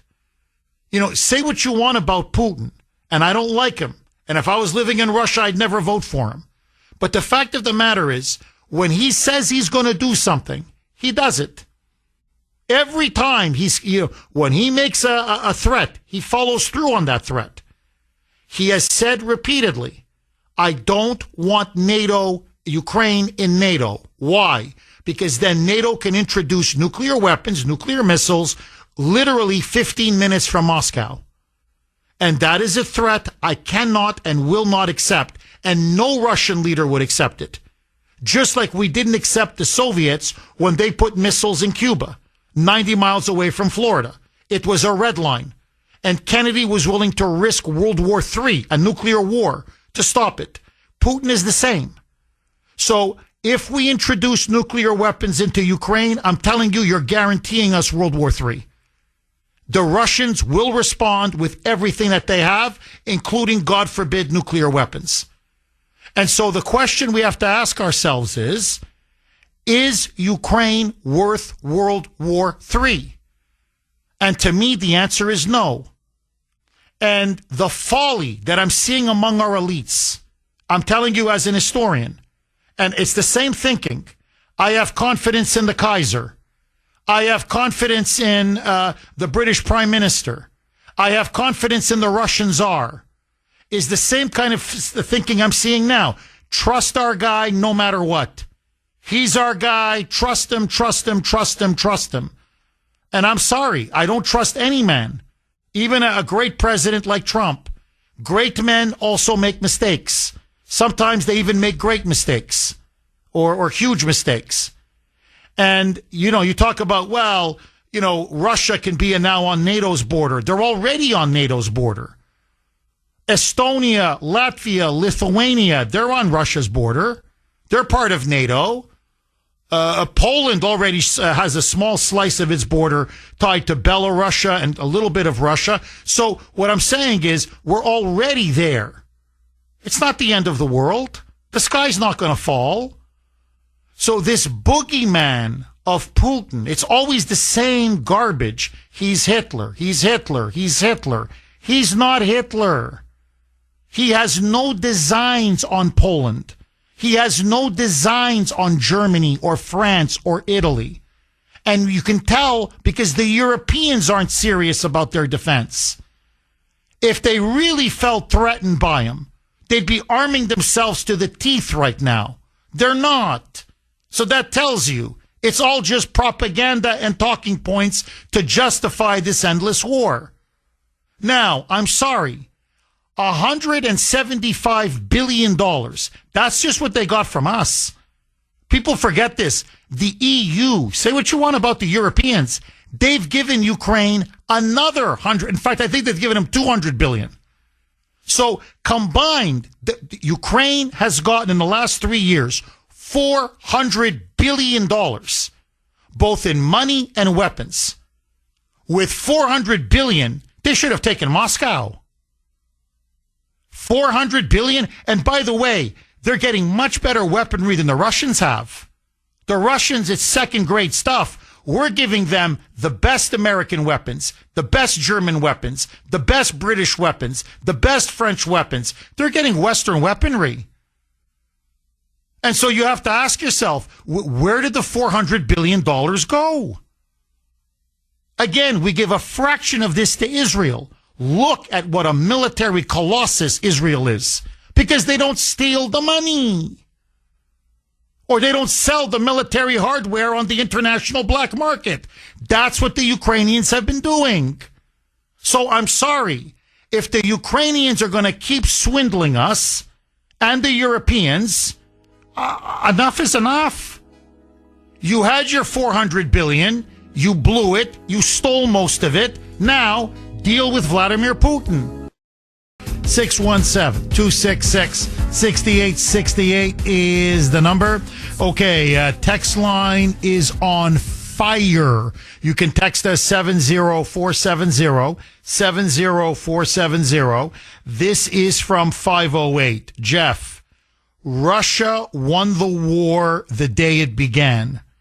The only question to answer is how much of Ukraine and how many Ukrainians Zelensky would be willing to sacrifice to lose the war. And I believe, Jeff, that Zelensky is playing an insane game and believes that as Russian troops are about to enter Kiev, it will spur billions more in aid from the rest of the world, much of which, of course, will end in Swiss bank accounts and oceanfront real estate in the West. Well, look, he's clearly unhinged. I'm not, Putin is clearly just a killer. He's brutal. He's barbaric. He's ruthless. I understand Trump completely. The senseless, insane loss of human life. Russian, Ukrainian, military, civilian. I mean, it's a bloodbath. It's a slaughterhouse. But if you look at Zelensky, as Trump famously told him, you have no cards to play. You've got nothing.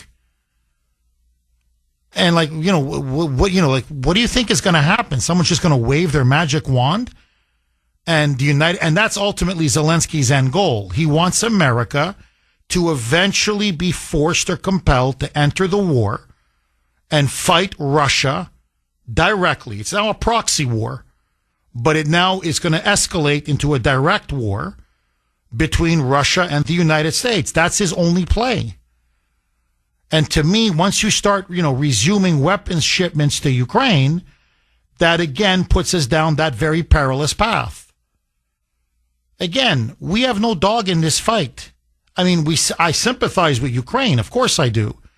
But in terms of our vital security or strategic national interests, which flag flies over the Donbass, over Donetsk, over Luhansk, over Crimea, has no impact whatsoever on the national interest of the United States. Whether it's the blue and yellow Ukrainian Trident or the Russian Eagle, it really, in terms of our national interest, doesn't matter. Now, if it means that much to the Ukrainians and to Ukraine, well, you can buy a ton of weapons on the international market, pay for it, and fight and fight and fight and fight. If you're willing to fight to the last man, go ahead. But Zelensky's problem is, if you've seen the videotapes, there are many Ukrainian men who are refusing to be conscripted into the Ukrainian army. And you see these shocking pictures and video images of, 25, 30-year-old men literally being kidnapped on the streets of Kiev, the capital. Kidnapped by police to be forced to fight for the Ukrainian side on the Ukrainian front line. So that's why Zelensky's got one play. Steal as much as he can keep stealing, and that of his cronies, and eventually get America to officially enter the war. He would love nothing more than for the United States to do to Russia what we recently did to Iran. Drop some bunker busters, say on the Kremlin or on the presidential palace, and take out Vladimir Putin. That's what this guy's fantasy is. And that would mean World War III. And Ukraine is not worth World War III. It's just not. 6-1, agree, disagree. I'm just, from the heart. I'm just talking from the heart. Let me just read one more, and then I want to go right to the phone lines. This is from 617, and it goes as follows, and it's in relation to Barbara's call, maybe about an hour ago. Jeff, I am very disheartened by Barbara's call from Maryland and her response to the Epstein case. And I enjoy her commentaries otherwise. But poo-pooing what occurred and then dismissing the victims and the perpetrators by asserting, quote, well, what happened, happened, unquote, and we need to move along is very concerning. It piggybacks, sadly, on Trump's posture now regarding this very disturbing matter. Nothing to see here, question mark? Really, question mark? After Trump and his administration claimed they were going to reveal the truth to get justice for the kids harmed by these elite scumbags, who the hell is on that list? This matter is as relevant and even more so than anything else going on because it sets the stage for our values as a country, and where the culture goes, we go, either for good or bad. And apparently the message now is loud and clear. They value wolves in sheep's clothing at the expense of our children. It's revolting and it's disgusting. Agree, disagree. Lisa on Cape Cod. Thanks for holding, Lisa, and welcome. How are you? I'm good. How are you, Lisa? Good. There's no really easy answers for any of these questions. I kind of had an analogy in mind, but it's been listening to the different callers and your commentary, and it sort of shifts because there's nothing really concrete. I was thinking of, God forbid, victims of violent crime, right? They always want to know why. Why was my family member selected? Why did this person do this? Okay? Ultimately, that doesn't negate the grief and the rage that the victims' families are feeling, right? Likewise with Epstein victims. But let's say, God forbid, there was a trial. Let's say that we all watched Bill Gates cuffed and hauled off. Who's to say in this corrupt system that we have that he wouldn't have gotten off akin to Diddy? Okay, we lost Lisa, but I do want to address the point that she makes. Before I do, just very, very quick, this is from Larry on Messenger, and he makes an absolutely outstanding point. Jeff, in 2023, Americans flooded to the movie theaters to watch Sound of Freedom. It resonated with people, saying justice is needed, and all of those children were foreigners. And that, I feel, is what's going over people's heads right now. These are our children. And as the movie says, they are not for sale. And that's a brilliant point. I mean, I saw Sound of Freedom. I know many of you did in the audience. I think Jim Caviezel should have gotten an Academy Award for that, but let that go. About human trafficking, in particular child trafficking, the child sex trade, and the desire in America, the appetite among wealthy elites to pay for these children to be trafficked into the United States for them to be used essentially as sex slaves, and how it's a blight, a moral blight on our country, or how many of them engage in sex tourism and will go to third world countries just to sexually exploit and molest these children. And this is the whole Epstein scandal. Again, forget Epstein. I mean, he was a pedophile himself. But it was a massive international child sex trafficking ring, a network that he was at the very center of, along with Ghislaine Maxwell, in which there were thousands of victims, underage girls, underage boys, children as young as 5, 6, 7 years old. And they were fed, that's like feeding an animal, like throwing a piece of meat to some of the wealthiest, most powerful, well-connected people in politics, in business, in entertainment, in Hollywood. And this is now all being buried. It's all being swept under the rug. And they're telling us now to literally defy our common sense, our eyes and ears. And what was already proven in the Ghislaine Maxwell case, never mind all the other reporting that's been going on for over the last 10, 12, 15 years. And so all of a sudden now, with all due respect to Lisa, I understand where she's coming from. But she says, well, let's say you arrest Bill Gates, just to name a person that's been, quote unquote, his name has been thrown around as being on the client list. Well, with the corrupt justice system, maybe he'll get away with it. Okay, maybe he will. But does that mean you don't arrest pedophiles and child molesters? Because they may get away with it in court? No, you arrest them. Of course you arrest them. And even if they get away with it, you will know from now on who was a child rapist and who wasn't. Who was unmasked, who was exposed, and who wasn't. And you can say whatever you want. From that point forward, they are completely morally discredited. They have become pariahs. Now, yeah, but look, according to the evidence that they have, you've got him on tape. He was blackmailing everybody. He had cameras everywhere. So, it's not even a he said, she said, or whatever. I'm talking about it's right there on freaking tape. You've got pictures, videotape, images. You've got the whole thing. So, okay, if a jury wants to acquit, it's on, then it's on them. It's on their conscience. It's on their souls.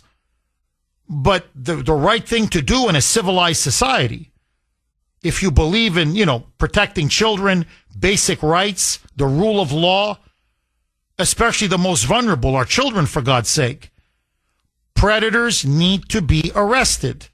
And they need to be named and they need to be shamed. You don't cover this stuff up. And let's be honest. Again, I said it yesterday, but it bears repeating.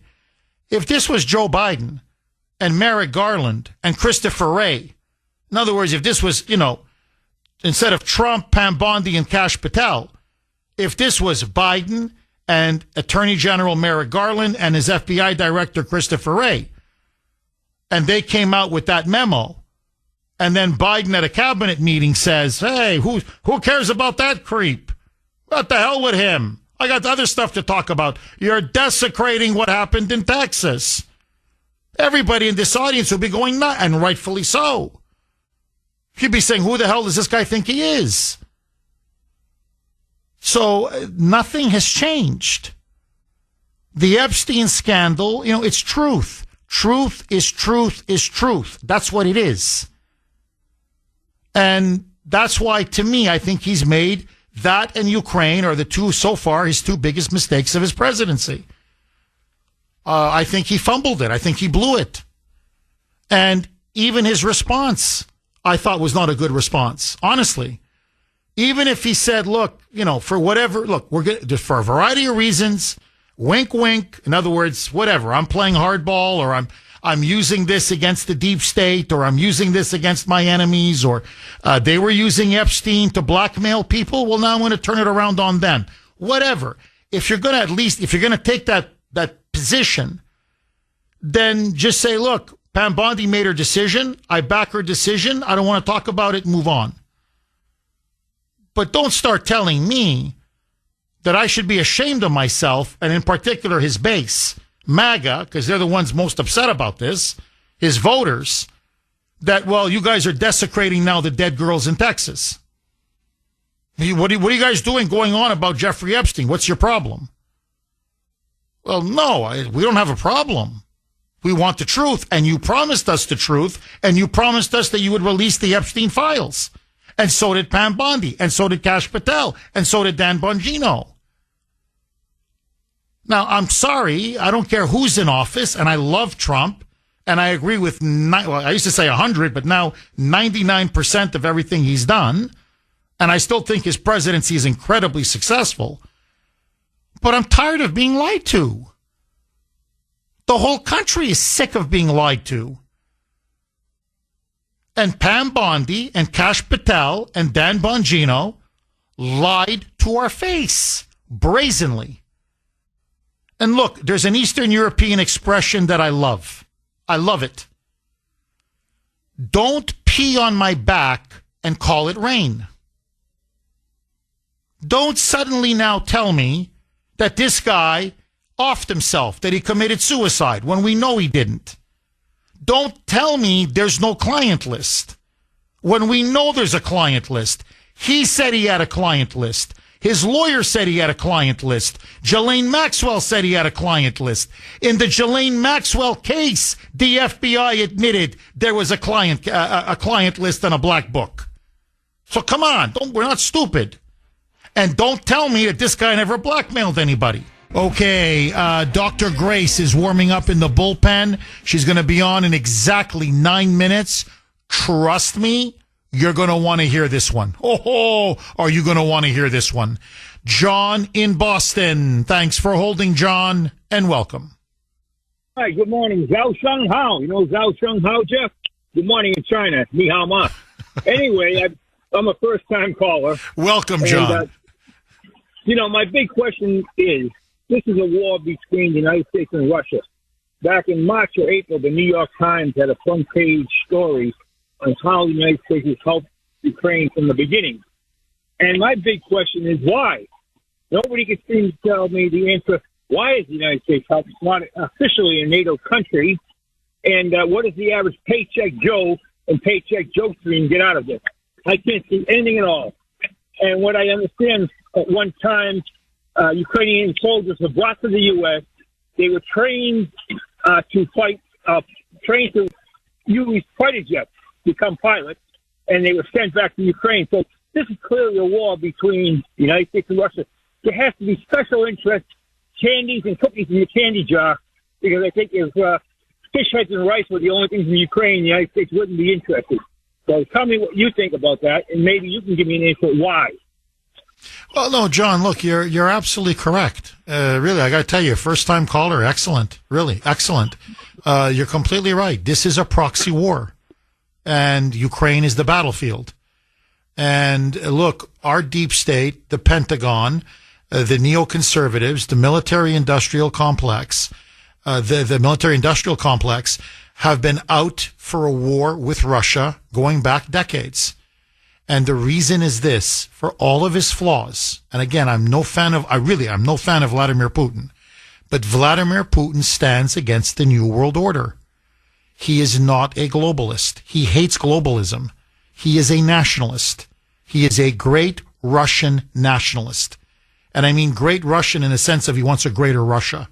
Okay, I don't mean great as in like he's a great person, but he's what's called a great Russian nationalist. And he wants to defend Russia and the interests of Russians, what they call the near abroad. That's the term they use in Russia. In other words, not just in Russia, but in neighboring countries. And that's Putin. That's what he is. And George Soros has repeatedly said, if we could just get rid of Putin and his nationalist regime and get someone who's compliant, that they could feast on the resources and mineral wealth of Russia. The globalists want to devour. They want Russian coal. They want Russian gas. They want Russian oil. They want all the vast minerals that Russia has. They've already milked Ukraine dry. The big prize for them is Russia. And so they've been itching for a war with Russia. They want a cold war with Russia and, if possible, a hot war with Russia. That's why they overthrew in a coup a democratically elected government, and that led to what was called, through the so-called Maidan Revolution. And that's why Putin initially moved into Crimea. And this was orchestrated by Obama, by Biden, by Lindsey Graham, at the time he was alive, John McCain, and Victoria Nuland. This has all been very well documented. So the neocons and the war hawks and the globalists have been itching for a war with Russia.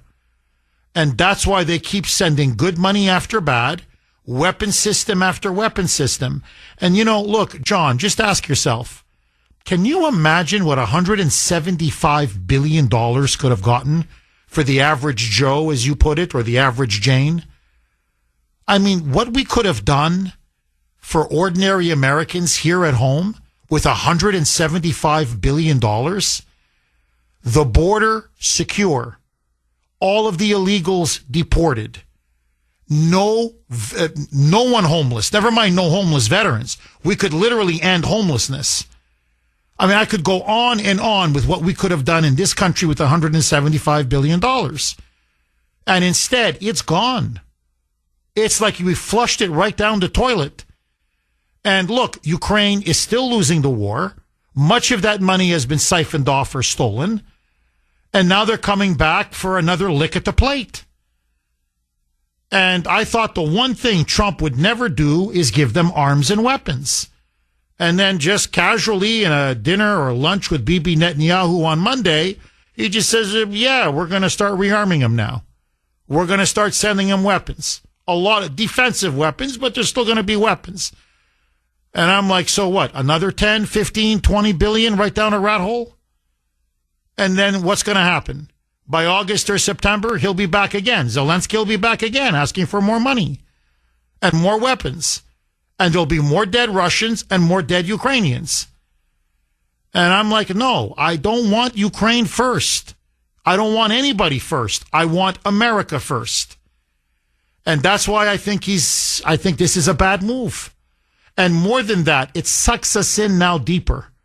Because now, you see, John, this is the problem. If Kiev falls, if the capital falls, or if Zelensky's regime falls, now Trump is on the hook. He wasn't on the hook before. He could easily have said, wasn't my war, started under Biden. He was the one that, gave him all these weapons and it didn't work and it was stolen and misappropriated. And he's the one that pushed NATO right to the border of Russia. He's the one that crossed Putin's red line. In other words, I just tried to make peace. I'm the peacemaker. And all he's got to do is genuinely say, look, you don't know how many hours I burned on the phone with Putin, with Zelensky. How many times did I send Marco Rubio? How many times did I send Steve Witkoff? How many times did we have a conference in Istanbul or any of these places around the world? Neither side wants to make peace. I'm not going to force it on them. I can't impose it on them. So I did my best. America was an honest broker. I wash my hands. I walk away. Nobody would blame him. Now he's taken a side. And it's not just the weapons. That's the one that's getting the attention. They're now pushing a big bill, again, spearheaded by Lindsey Graham, massive sanctions, even more sanctions on Russia, and higher tariffs and sanctions on any country that provides weapons or aid to Russia regarding its invasion of Ukraine. So now we're going to be sanctioning Russia even more, and we're going to be now sanctioning other countries around the world if they happen to help Russia. So now we're just getting in deeper and deeper and deeper. And when Ukraine falls, and I believe it's inevitable, they will lose this war. They've lost the war. Now it's going to be on Trump's hands. I think that's the part they haven't quite thought out. I know what he's thinking. I'll give Ukraine enough weaponry to fight throughout the summer. This will exhaust the Russians and Putin. This will exhaust the Ukrainians too. By then, it's like a hockey fight. Both of the guys, beating each other up are just, they've had it. They're too tired. The referees come in and break them up. He's thinking that's going to happen again. I hope he's right. I want to be wrong. I want him to be right. I don't think it's going to happen. Putin is determined to win at all costs. And when he does win, now it's going to be seen not just as Zelensky's defeat and Ukraine's defeat and Biden's defeat. but now it's going to be seen as Trump's defeat. And I think he's going to lose a lot of political capital over this. Especially, look what he did in Iran. It was brilliant. He restored American strategic deterrence around the world. So you're backing a loser in Zelensky. And if $400 billion is not enough for him to win this war, then I'm telling you, $500 billion or $600 billion or $1 trillion, they just steal too much money. And they're just too freaking incompetent. I'm talking about the leadership. And that's the problem. A rat hole is a rat hole is a rat hole, no matter how much money you throw into it. So that's where I think the flaw is, but that's me.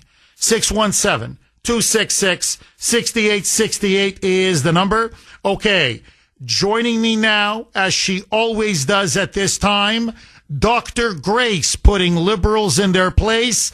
Grace Vuoto, full disclosure, I married up. This is my wonderful wife, my better half. Grace, I want to come at this from a slightly different angle, if you don't mind. Big news yesterday. The FBI has announced, and the DOJ under Pam Bondi, that they are opening now an official criminal investigation into former CIA Director John Brennan and into former FBI Director James Comey.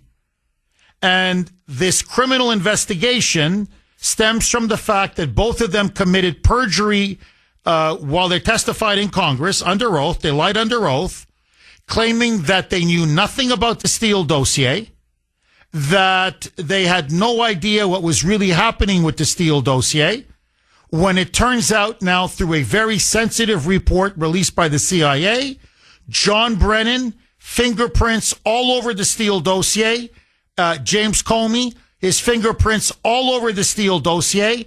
They knew it was a lie. They knew Trump-Russia collusion never happened, and yet they still pushed the dossier, and they pushed the intelligence community to claim that Trump and Russia were colluding when they knew that was false, and then they illegally spied on his campaign and then his presidency.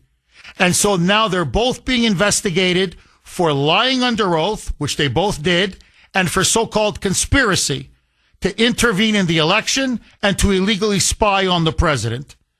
It's a bombshell development. Both men could end up in prison. My question to you, do you think that Kash Patel, Bongino, and Pam Bondi are serious? That they're going to pursue this to the end? And we'll actually see Brennan and Comey in handcuffs?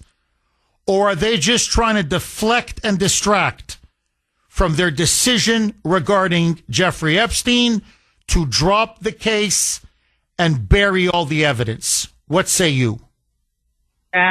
This is a big distraction, and it revolts me because we are being played. I know when I'm being played, and that is part of the cover-up. They now want to throw us a little bone so we don't look at the big crimes that are being covered up. And I'm so glad that one of your dear listeners mentioned the movie The Sound of Freedom. I think the greatest movie line of all time was when he said, God's children are not for sale. And if we're serious about this, we as MAGA cannot stop until we get to the bottom. People like Virginia Grief, she was trafficked. She was trafficked all over the world. She was put on planes. She was sent to different men. We know that happened. So don't tell us what we know to be the truth. What they are doing now is they are going to let the most powerful men in America and around the world skate on the abuse, rape, and violation of our children, of God's children. And that does not stand with me. And it won't stand with MAGA. Why? Let me ask you this. Why? Why would Pam Bondi do this? Kash Patel, Dan Bongino?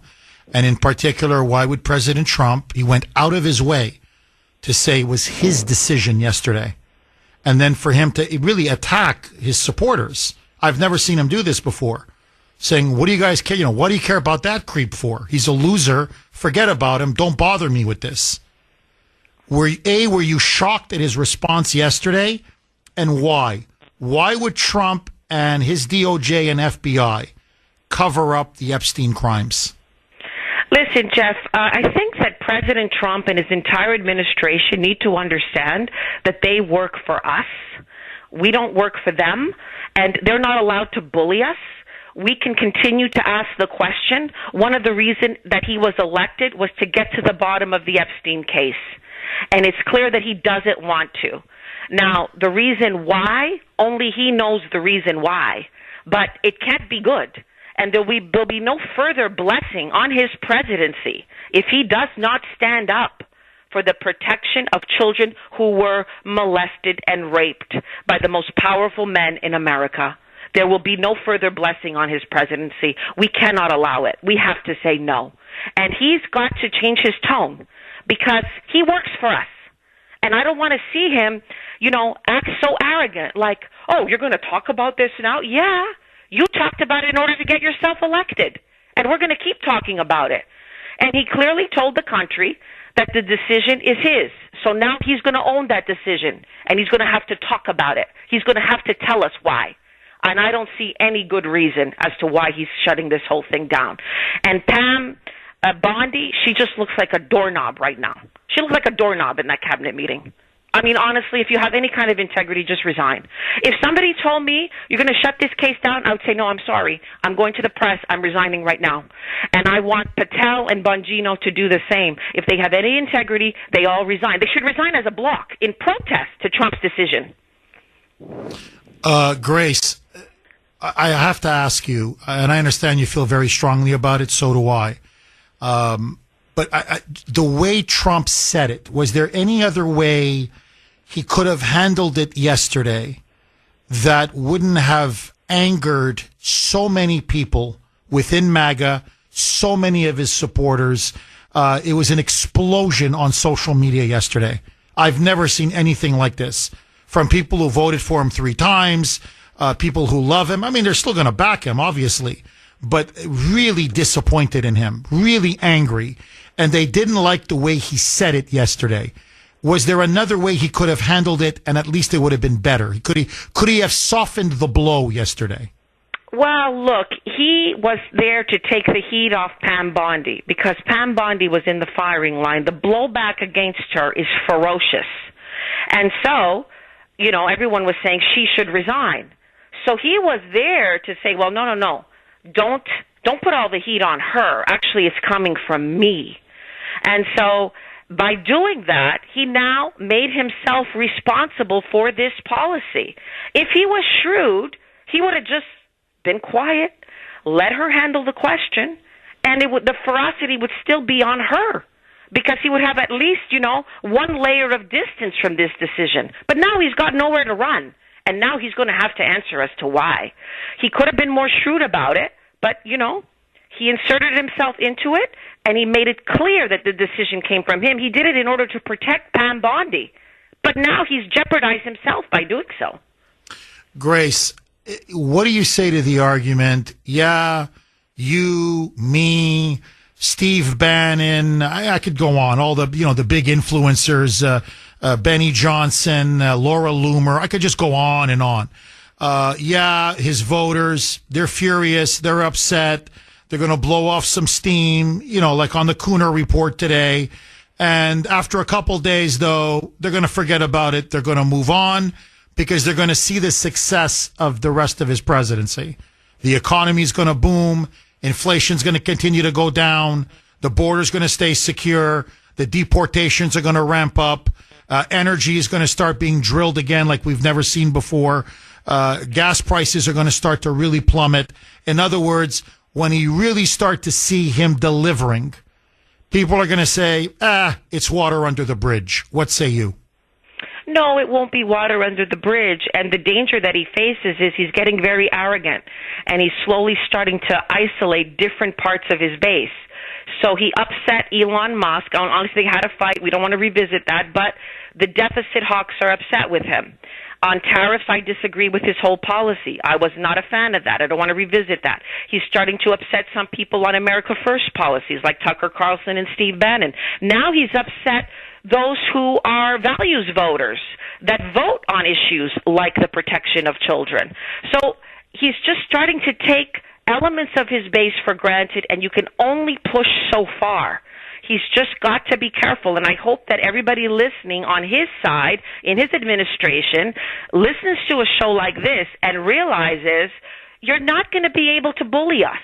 You're not going to be able to put the wool over our eyes. We're all too smart. Has anybody heard your callers? You have the smartest callers and the smartest audience in the United States. You cannot hoodwink us. Grace, politically, how much damage do you think this is going to cost Trump? I think, Jeff, it's that it's going to be a damage that is piling on with other issues. You know, you spent a lot of time today talking about Ukraine. I oppose the minerals deal. I was one of the few analysts that said this is really foolish. And the problem that Trump faces now is if you actually read the terms of that minerals deal that he signed with Ukraine, it was a tacit security guarantee. There's a phrase there that says Ukraine and the United States will have U.S. support for Ukraine's security, prosperity, reconstruction, and integration into the global economic framework. So Trump signed a tacit security agreement with Ukraine. I said from the start, this is going to embroil us deeper and deeper in. 2 out of the 4 Ukrainian lithium resources are on Russian-occupied territory.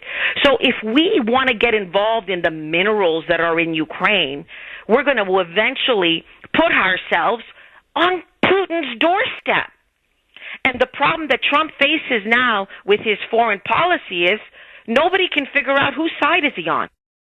617-266-6868 is the number. Okay, this is a text message I got from my sister out in Arizona, Tucson, listening to Grace's hit. And here's what, by the way, she said, Jeff, Grace should change her moniker. Dr. Grace putting conservatives in their place. But my sister goes on, Jen, she goes on to say, Jeff, and she makes a very good point. Why are Democrats not joining now that Trump is supporting Ukraine? In other words, why aren't they backing him now, at least on the Ukraine issue? This is how you can tell. The Democrats just want to take Trump down no matter what, and they really don't care about Ukraine. That's a very good point. So he's doing now what the Democrats have been calling for months, what the media has been calling for months, what war hawks and warmongers like Lindsey Graham have been calling for months. He's going to, send weapons to Ukraine. Crickets. Nothing. Democrats are quiet. The media is quiet. So it just goes to show you they never really cared about Ukraine. They just want to take Trump down. My sister is 1,000% correct. Heather in Maine. Thanks for holding, Heather, and welcome. Good morning, Jeff. Hi, How are Heather. you? I'm good. How are you, Heather? I'm doing great, thank you. So I am a huge supporter of Trump. I absolutely love him. I campaigned for him. I got to meet him. Love him, love him, love him. But I really do disagree with him on this whole Epstein thing, and I smell a rat. So I just have a couple points to make. I think he's usually got incredible instincts on topics and on people. I don't know if you remember in 2007, he banned Epstein from Mar-a-Lago. Yes. Because he was flirting with one of the members' daughters. And so I thought that was an excellent move on his behalf. I think he's matured a lot as a man. I think the power at one point of his life went to his head. And he's become a better man in regards to women since he took over Stormy Daniels and the life-changing experience of the assassination attempt. I do not think he was an angel husband or a faithful husband, but I do believe he is a great father and is now a reformed sheep. What happened before he banned Epstein, though?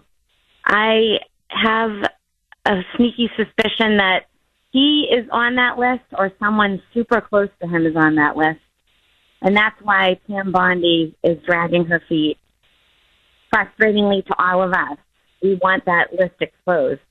I hate to say that about Trump because I absolutely love him and would never agree with raping a child or trafficking a child for these powerful men to use.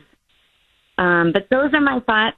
I think it's political suicide for any information like that to come out, and I think that's why they've been dragging their feet on this.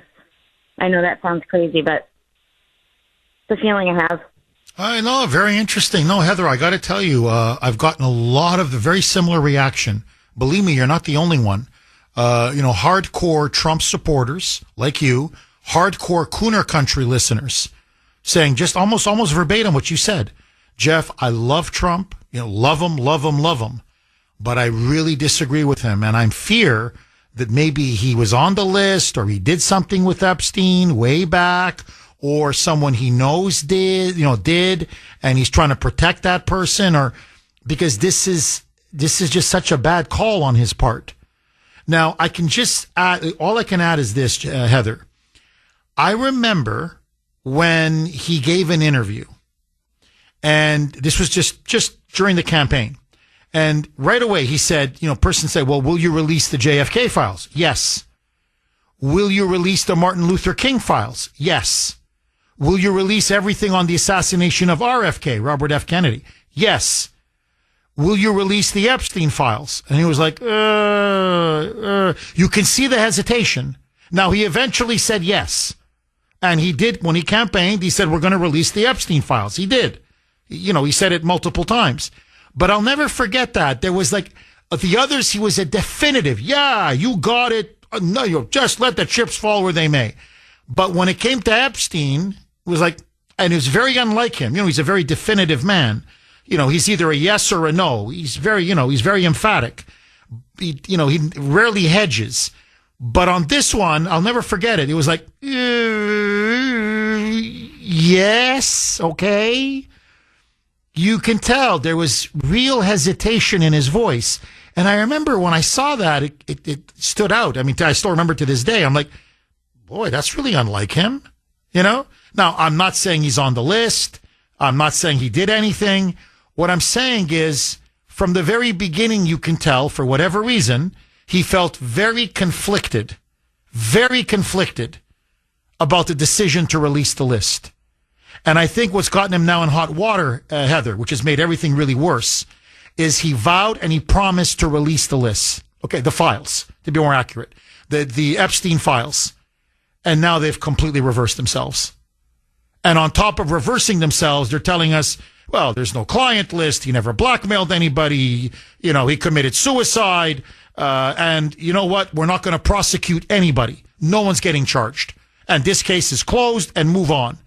And almost like you're insulting him by even asking about the Epstein list. Don't even waste our time. We're wasting everybody's time. So I think that's the problem now, Heather, is that he made a promise and he's breaking his promise. And I think that's what's got so many Trump supporters very mad at him right now.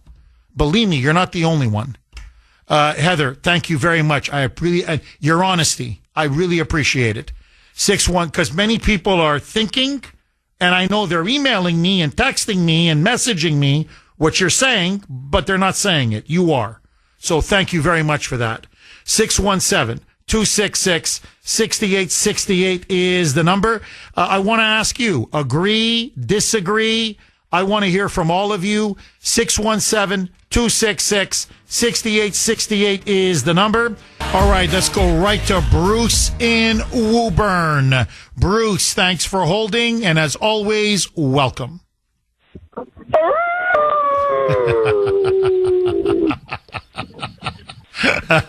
Oh, the moon bats are out in force, Bruce. No question about it, my friend. What do you make of Ukraine? What do you make of Jeffrey Epstein? What do you make of the last 48 hours, Bruce? Well, I want to go right to Jeffrey Epstein just to get it off my chest, and then I'll segue into Ukraine with that other little weasel. Anyways, I'm just glad that Jeffrey Epstein is dead. Okay, Jeff? And Maxwell's in jail for life. That makes me happy, but not really, because I think of all those little kids that got abused. And look at what's going on with all these kids down in Texas, those poor kids that died in the moon bath. It's all Trump's fault and blah, blah. It's just, they're so sick in the head, Jeff. Now, going to Ukraine, we shouldn't have been there in the first place. I'm sorry about all the Ukrainians that died, because I know some Ukrainians. But we got dragged into that, and Biden gave them all kinds of money. They blew the money, and they want more. And I don't know, Jeff, if it's the right idea, the wrong idea, but poor Trump, I mean, no matter which way he goes, they give him crap about doing the right thing, and then when he does the wrong thing, to appease them, I'm sure, they crap on him again. They totally, they have no conscience. They have no soul. They're communists, and I'm just sick of them all. I really am, Jeff. Everybody I know is just beside themselves, and I'm not losing faith in Trump. He's gone the green mile for us, and we're going to be in the green, not in the red. I'm just trying to think positive, Jeff. The weather's been really terrible. I work outside. I feel bad for people that are living outside, but we need to get this country back on track and do the right thing for our country, for the American people, and stop throwing good money away for bad. I agree. don't know, Jeff. What do you Bruce, think? look, I agree. I think you hit the nail on the head. And look, this has been, to me anyway, people may disagree with me, but I think it's been one of the most successful 6 months of any presidency in American history. I think he's had an incredible 6 months. I'm being honest. And this is the irony. Prior to Epstein, okay, the decision, and now this decision on Ukraine, I don't think I've seen a president have a better 2 weeks. I think, what was it, on Friday? I said, he's on a roll. I said, I've never seen a president on a roll like this. The big, beautiful bill, just, a NATO 5% GDP now going into military spending. That's going to be $1 trillion. He's going to turn NATO into a military powerhouse. That's another thing. Putin's going to go after NATO? After that, you're going to pony up $1 trillion to rearm themselves? I don't think so. But my point is, he did what no other since Reagan, they've been complaining about Europe not paying their fair share. Trump did it. Boom. India and Pakistan, 2 nuclear powers, peace. The Rwanda and Congo, a 30-year war. Forgive me to put it crudely, because he's always being attacked as a white supremacist and a racist. Do you know how many black people were killed in that war? Black Africans? He ended it. And both Rwanda's leaders and the leaders of Congo said only Trump could have delivered peace. The bombing of the 3 nuclear sites in Iran, decimating Iran's nuclear program. Really, not just for Israel's sake, but for the region, for America, and for the world. The threat now of a nuclear holocaust from Iran has at least been put back for many years. I could go on and on. Unemployment, 4.1%. The stock market now, all-time high. All-time high. Inflation now, lower than it's been in, 6 years? And continuing to go down. I mean, I could go on and on. He's had victory after victory after victory. And then you got Epstein and you got Ukraine. And you're like, My God, talk about two self-inflicted wounds. So, look, I still think it's an incredible 6 months. I still think he's an incredible president. I still think he's going to have a wonderful 3.5 years. I think he's already putting America back on its feet. I think when he starts signing some of these trade deals, which is going to come in the next couple of weeks, his accomplishments are going to get even more cemented. But I do think Grace on this is 1,000% correct. I think the Epstein decision is going to haunt him. And this decision now to get involved in Ukraine, that's high risk.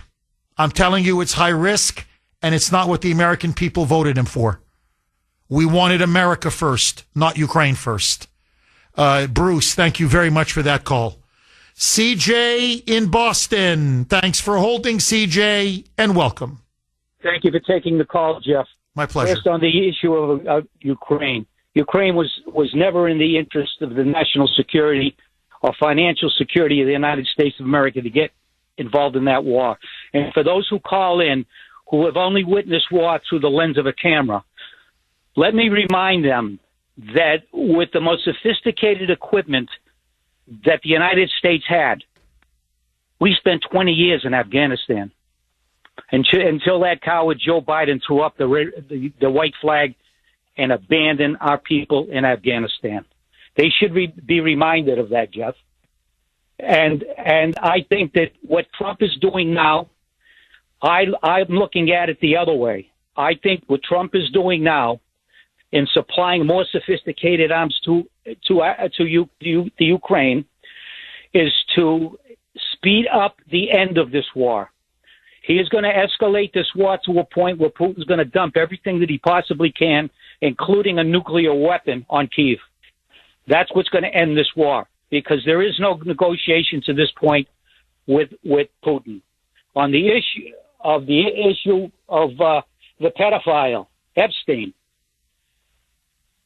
I would just say this, is that Pam Bondi and Kash Patel, they need to resign.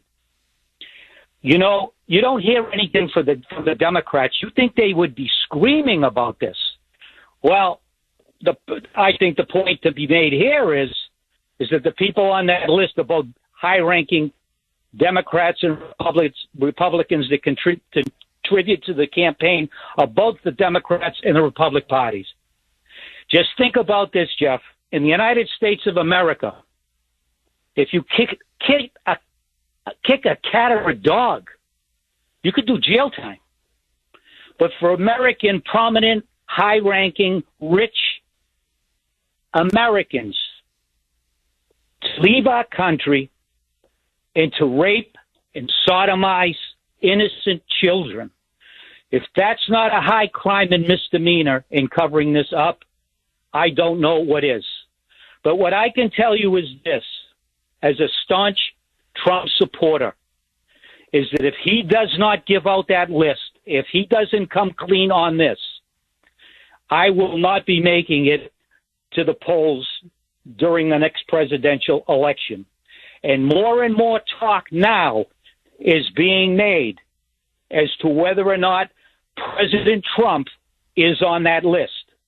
Whether he is or he is not. Maybe he needs to release the files to clear his name. Many of you are making this point on the text line and in messages to the Kuhner man on Messenger, and I agree with you. Look, I don't think he's on the list. I don't think Trump is on the Epstein list, and I'll tell you why. Because the Democrats would have released it a long time ago. Oh, my God, they've tried everything to destroy this man. So if he had any connection to Epstein, they would have released it a long time ago. So I don't believe he's on the list. But anyway, the point is now, a lot of people, CJ is right, on social media, a lot of even Trump supporters are saying, why? Why would you be covering this up? Why? And that's opening the door now to people actually wondering if he's on the list. So that's maybe another, I think CJ's onto something. Not that Trump's on the list, but just to clear your name completely. Now maybe you have to release the Epstein files. Say, I'm not covering for me. I'll tell you this. Here it is. So anyway, I don't think this story is going anywhere. I think it's going to continue. I don't think it's going to just stop. I don't think it's going to be a 2-3 day news story. I think this is going to continue and continue and continue for weeks and weeks and weeks. And Trump may have no choice in the end but to release the files. We'll see. 617-266-6868. Harry in Maine. Thanks for holding, Harry, and welcome. Good morning, Jeff. Thanks for taking my call. My pleasure. Hey, Jeff, let me ask you something. What was one of the primary themes of Trump's campaign in 2020? In 2020? Yep. Well, it was basically to, re-election and continue the economy and dismantle the deep state. You're right, but the way he framed it was more specific. It was promises made, promises kept. That's right, He said yes. that over and over and over, okay? So as far as the Epstein, I want to come back to that in a minute. I'm going to talk about Ukraine real quick. Trump's major conversation, a theme in his conversations with Putin is that between 5,000 and 7,500 people are getting killed combined on both sides of the war, okay? He keeps throwing that number out, 5,000 to 7,500. Well, guess what? Putin holds himself in the same reference and regard as Stalin and Lenin. What's the commonality between Stalin and Lenin, Jeff? Oh, a lot of people died. 5,000, 7,000 is nothing for them. Yeah, and it was their people. They killed their own people. Yes. Putin's the same mindset. That doesn't resonate with him at all as far as Trump telling him how many people are dying. He does not care. The final point in Ukraine, I'd say, is this, and I want to talk about Epstein really briefly. Final point here is this. When there's a war, and I'm not talking about like an undeclared war. I'm not talking like a battle between India and Pakistan. I'm not even talking about Vietnam that wasn't a declared war. When there's a declaration of war, there's a winner and there's a loser. And the person that loses surrenders. And when they surrender, they put the tail between their legs, they sit down at the table, and they're dictated as to what the terms of settlement are going to be. To the victor goes the spoils. Okay? So bottom line is, I'm 100% behind what you said. Grace was spot on. Larry called earlier, 100% spot on. Okay? He should be told to surrender and suck it up and take what's coming to him, because this is just going to go on forever. And by us putting billions and billions of dollars into it, we just not only are wasting money, Jeff, we run the risk of getting sucked into this thing. So enough on Ukraine. As far as the Epstein situation, there was absolutely no coincidence that they brought up the investigation of Comey and Brennan at the same time that they talked about the files not being there in the Epstein client list. That was a bunch of BS. And Grace is right. Bondi looked like a damn doorknob sitting there in the conference room, the cabinet room, with Trump. And he reacted immediately to the question. He was waiting for it. She started to speak. He just jumped right in. I mean, it was crazy. And yesterday I heard two commentaries, one from Clay Travis. What a joke. He's a water boy for Trump. And I like Trump, and I voted for Trump. And 99% of what he's done, absolutely, it's been great. And his accomplishments, he just summarized, wonderful. And he's still the best president we've had, in my opinion, in my lifetime. I'm 70 years old, okay? But I would tell you this. Clay Travis is a water boy. He's just poo-pooing it like Trump was. Hey, it's over with. What's the big deal? Who cares about that guy? He was a lowlife. And then later on in the day, I heard Patrick Bet-David, and he said it kind of like you did. He said the Trump administration fumbled this one.